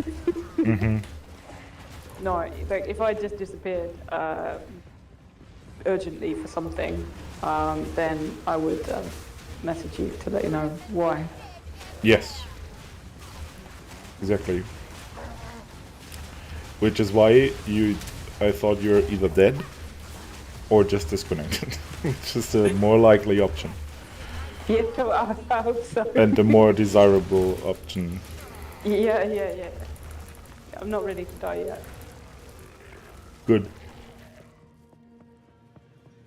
I've made it this far. Let's hope you make it further. Yeah. 'cause it's very hot in here. Quite a bit further. Yeah, like 100 years or so. I don't know. It really depends Maybe not that long. like health. Yeah, like I don't wanna be around long enough to lose my mind.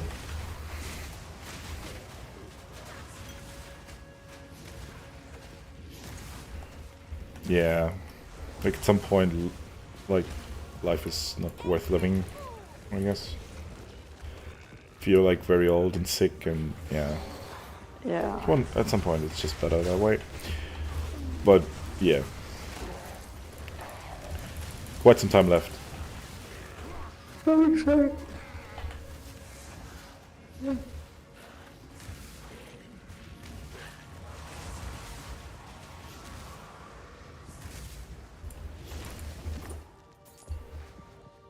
need to emulate the woman that I saw on YouTube one day who eats ice cream for breakfast every day.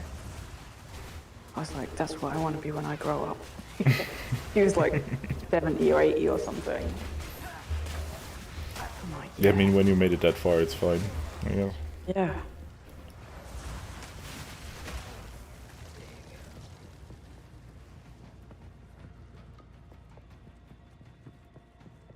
I joke that like when I get older, I just want to be impish and behave like old people aren't meant to.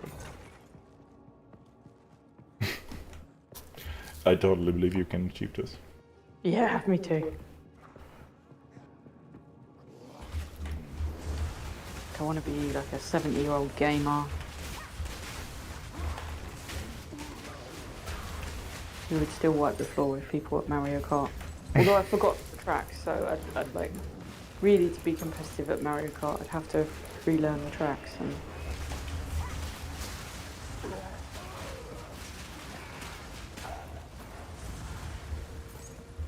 Well, you can totally race me. Being as ambitionless as I am, you will definitely win. Not if you've plied me with weed. Huh? Which is also something that I'd want to do at 70 years old. What? Sorry, repeat, please. I said not if you'd plied me with weed. Yeah, that's very true, but nobody would win in that case.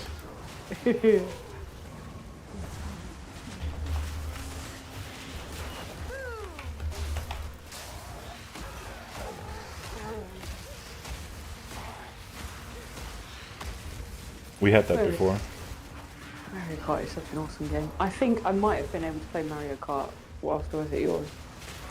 I think I could have maybe just about managed that. Although I don't like Mario Kart with the Joy-Cons. That's not a biggie. I have 4 other Switch controllers. Oh, I thought you were going to say you have the wheels. No. It's cool when they're in the wheels, but without the wheels, I absolutely hate using them as steering. Yeah, I'm so used to play racing games with a controller that this would probably me out. It's just too realistic. Why? Mario Kart is not realistic. No, that's yeah. The Joy-Cons work really well in these little plastic wheel things that you can just tuck them into.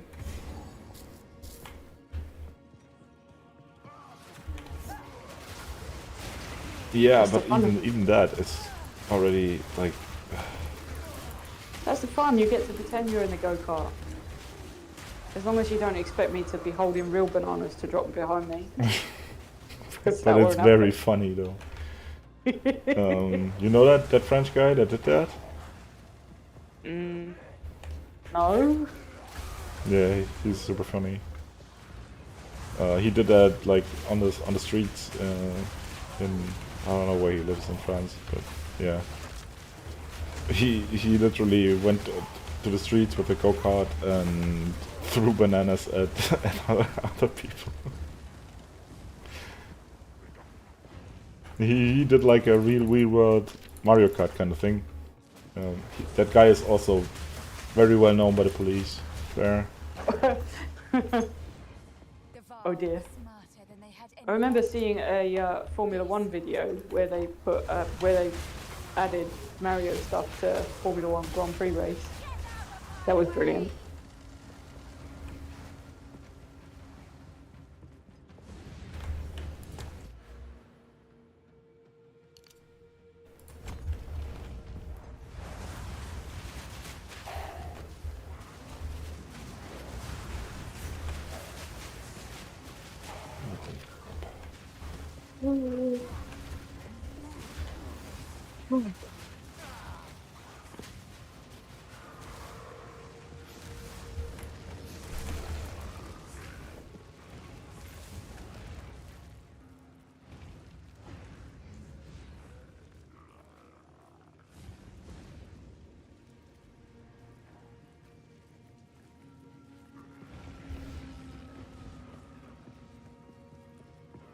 Did you ever have a Wii U?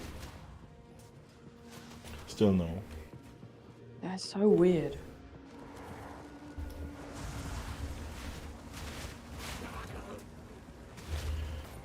I basically only had Nintendo handhelds, really, after the N64, which I actually owned.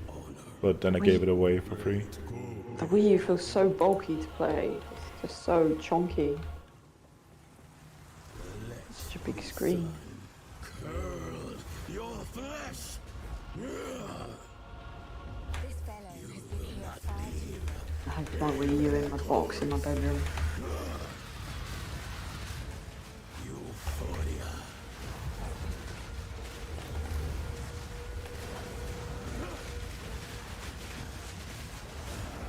Ooh.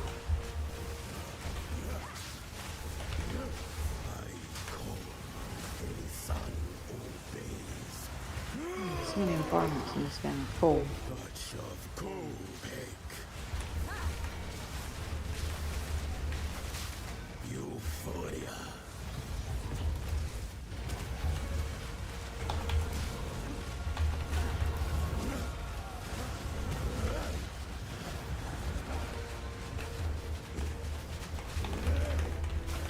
Touch of Copic. Copic, bless me. God will be saved. I'm sure Kopek will love to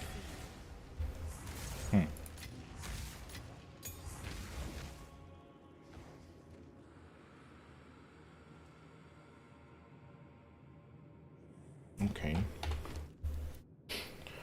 Was there Well, an 11 one? Nice. He That's definitely cool. looked easier to beat than the last dude that you fought in the lava. Mm-hmm. They're all kind of disappointing now. Which is not disappointing is that I can learn Firestorm. Yes.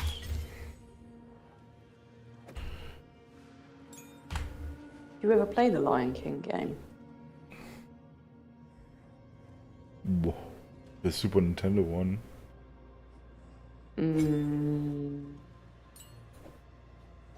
I'm like, did I play it on a Mega Drive maybe? I feel like I played it on a Sega. He never ceases to amaze me. Was it on the SNES? Maybe. Also. It was good.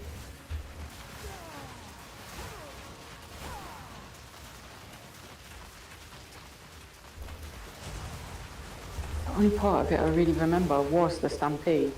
Because you'd be little Simba at the bottom of the screen and you'd have to go like left and right to dodge all the stuff coming at you. All the buffaloes. Hello. I do remember a 2D jump and run Lion King's game on Super Nintendo, I think. Blood offering it someone of Val blood. But yeah, I rarely play such games. Wow, it's 10 to 3 in the morning. Wow. Now this is truly something. The apex. It's opening. What's Goodness me. that? Amazing on there. Oh my god.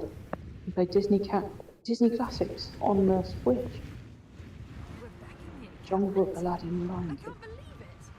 Oh We my were god. right on top of this device the entire time. Oh my god, it's the old games. That just feel horrible to look at though. 8-bit. Nom nom nom nom. How incredible! The music was so good. Mothies?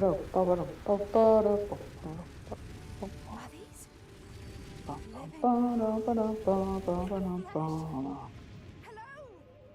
My name is Alva Valai. It was I. No, I'd definitely play it. I think we pose a threat. Let's go after them. Just feel somewhat reluctant to buy a Switch game. What is this? I was actually thinking about Switch games, and I might have an explanation why Genshin never came to Switch. But I'm not sure if it's a good explanation. Okay. It's an online-only title. So basically, it's a free-to-play, online-only game. Yeah. And that, I think that might clash with... But actually, that doesn't prevent it from being on PlayStation. And I think you have the very same issue there. Do you? I'm not sure. There they are. Maybe I have to ask my friends whether they actually have to play like PlayStation Plus online things.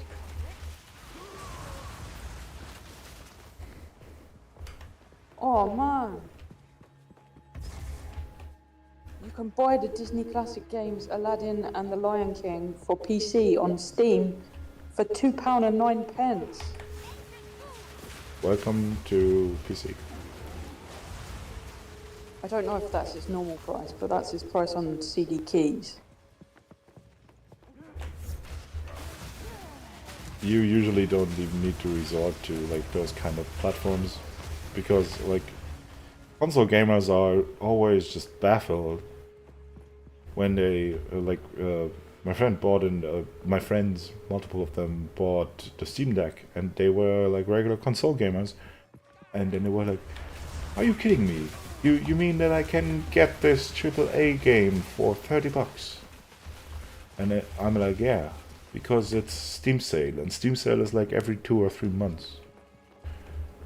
So yeah, you get a lot of cheap games on PC, and this was just new to them. Because they're used to pay like $60 to $80 for each game. Because like, yeah, there is PlayStation Plus and all of those things, but like, Steam sales are just something else. It's like just 2 weeks of every game being like 50% off. It looks like it's $20, but yeah, it's £25 on Steam. Why is it so cheap on CD keys? Is that a legal place to buy things? I don't know. I've never bought anything, so who knows? Probably not.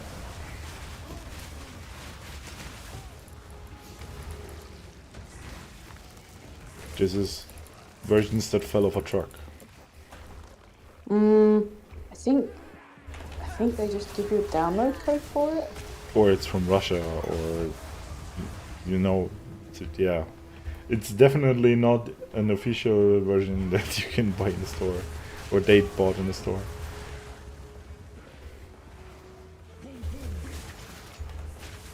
Steph's use CD keys. No. Who knows? I've never bought a Steam game in my life, so.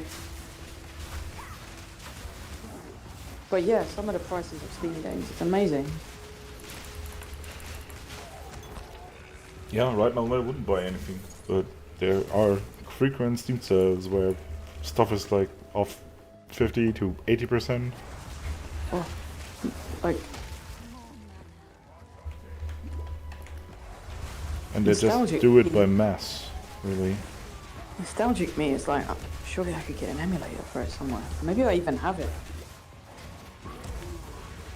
Yeah, like for I'm games sure. that old, I would never buy them because you can Yeah, literally I can just get the Mega Drive emulate it. version, emulator. To be sure. I have a pretty good Super Nintendo emulator for Mac.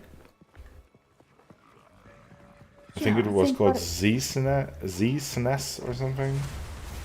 I think I have something called Open MU or something like that from my Mac. I don't know if it's still installed on it. It might be. I might have a load of games on my Mac still.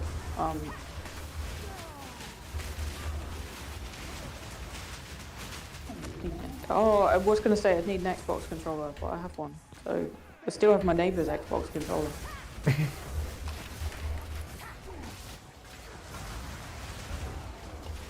I think he just let me borrow it because it was broken, and they think it's broken, and I'm like, it works fine. But maybe that's because I'm willing to just have it plugged in.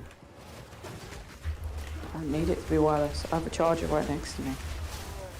Oh, okay. This is the wireless one. Yeah, I don't like those. I like free controllers. If I get to just borrow it, that's amazing. Yeah, I also use those. I have no idea how many controllers Dani already gifted to me. But I think it's at least 2.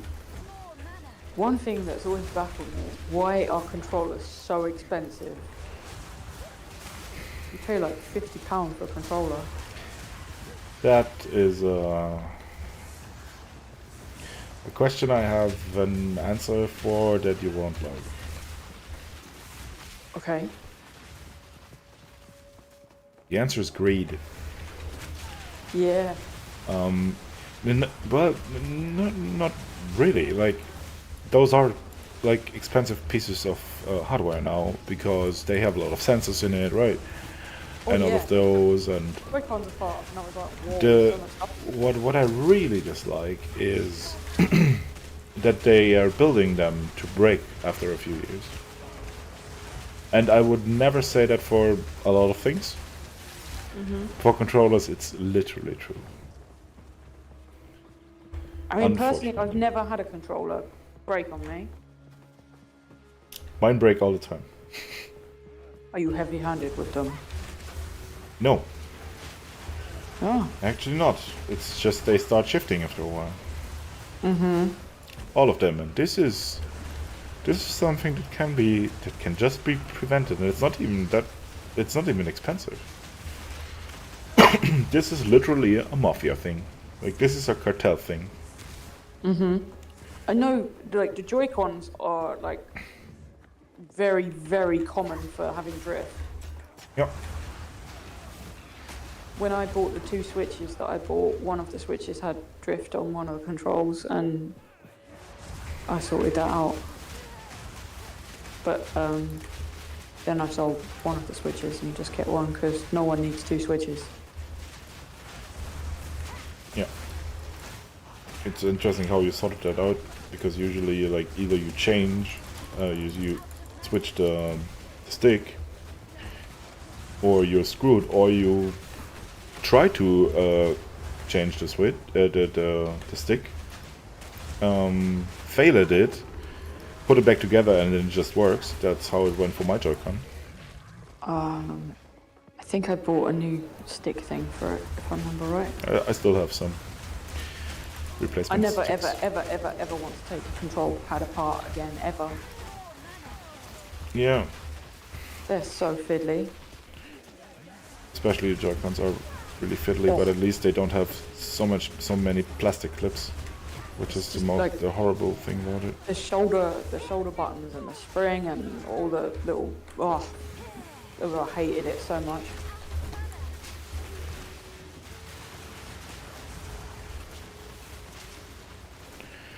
The thing is, you can very easily prevent drifting from, like, being possible. I went to that rabbit hole already.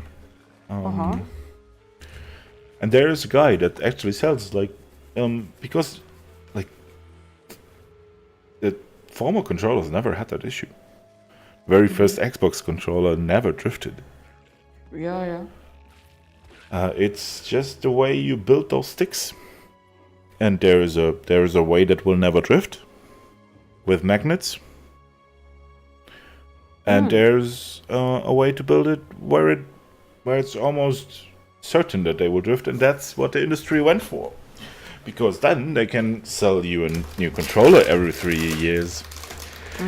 And if they spend the extra 20 cents that the magnets cost, then this controller would last forever. And they don't sell so many controllers. That's literally the only reason. There's the thing. And that guy was even approached by the controller It's the wolf manufacturers thing. to stop what he's doing. Because he What's was that? like, yeah, well, I'm just gonna sell my own brand of controllers. I don't blame him. And he had many, many problems with that. Because actually of the patent holder, because I think that the patent holder for this never drifting thing doesn't allow anyone to build those controllers. And I don't know who owns the patent. Can you see that animal that's next to you that keeps running around, that's got fire coming off it? That's the animal I was My talking doggo. about. Yeah, is that your dog? Is that what that is? Yeah, that's my doggo. He looks like he's had better days. Perhaps not. Are you shaming him now? No, I'm just saying perhaps he can't compete with a fluffy kitten. Well, he does warm you if it's cold outside. Yeah, I'm sure. Like, cats also do that. Oh, he's beautiful. He's got a really lovely smile.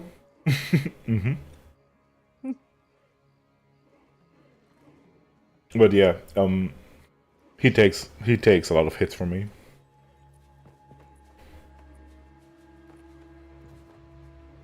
It's the Infernal Hound. What is he, a Jack Russell? Bob. Bob the dog. Bob the angry looking dog. Look at his teeth. Wow. Looks hungry.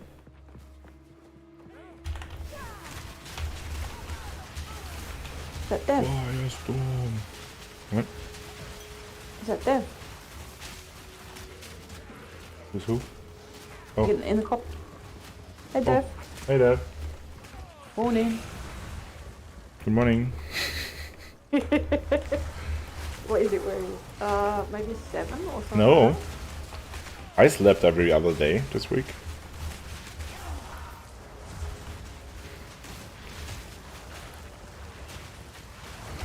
That's a good thing.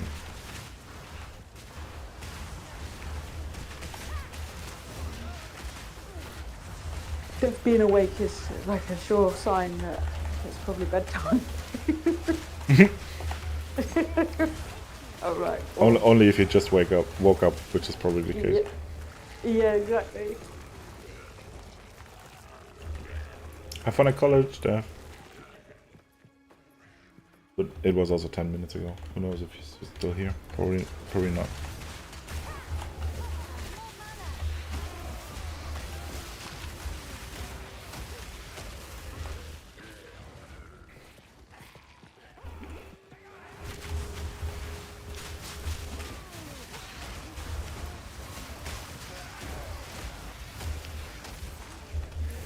Alright, we should probably move towards bed at least.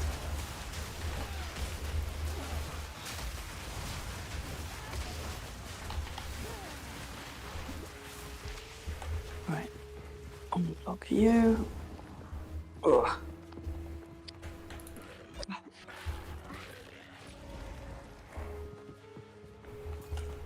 Door's locked. Mate, this looks valuable. What a find.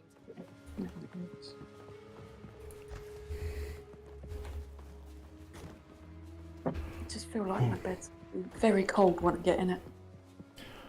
It would be so nice if I could just go to bed at 4 a.m. and just sleep. It used to be that way.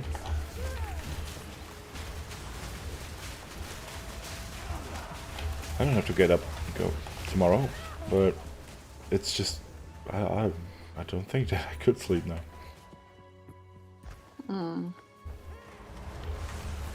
I can go for a week. I'll be back.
That moment where you wash your hands and realise that the towel's not in the same room. Oh, the hardship. I know. What a first world problem. That's why I'm usually wearing a t-shirt, which serves exactly this purpose. Yeah, I kind of was about to wipe my hands on my trousers, and then I remembered that the towel that I dried my hair with is actually still in the bathroom, so This is all just it wasn't a biggie. misunderstanding. Which one of you activated the gate? Which one of you is a Valblood? Oh my god. Why, that was me, of course. I am Alva. Thomas. Take her! Bring her to To go be Coriander. naked. Well, As for you, nearly naked. I will pay Whoa. back every drop of Whoa. Valblood you have spilled. You're all dead anyway. Oh, I'm having goosebumps. Oh. You will fall before us. Okay, stop being dramatic now. Nearly.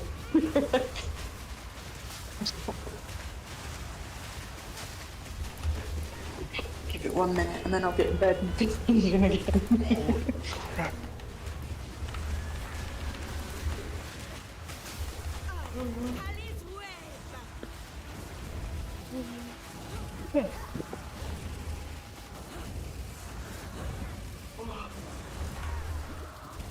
Ow. Yeah, what? Oh, it's cold. That's not fair. What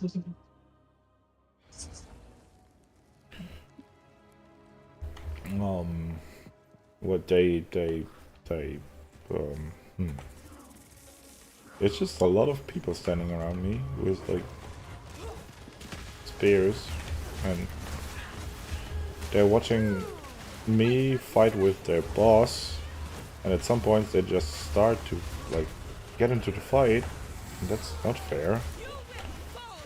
Definitely a one-on-one here. Ali's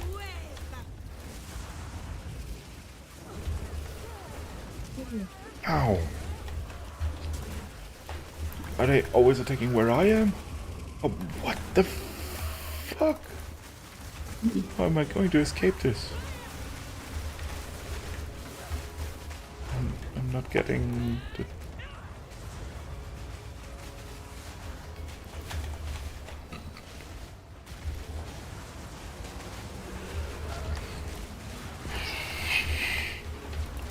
Yeah, okay. Feel Arakali sting.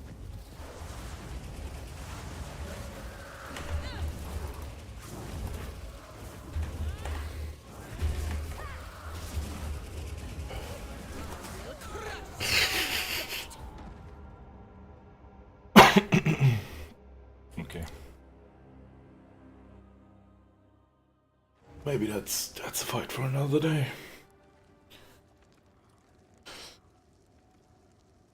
When I'm more able to actually understand what's happening.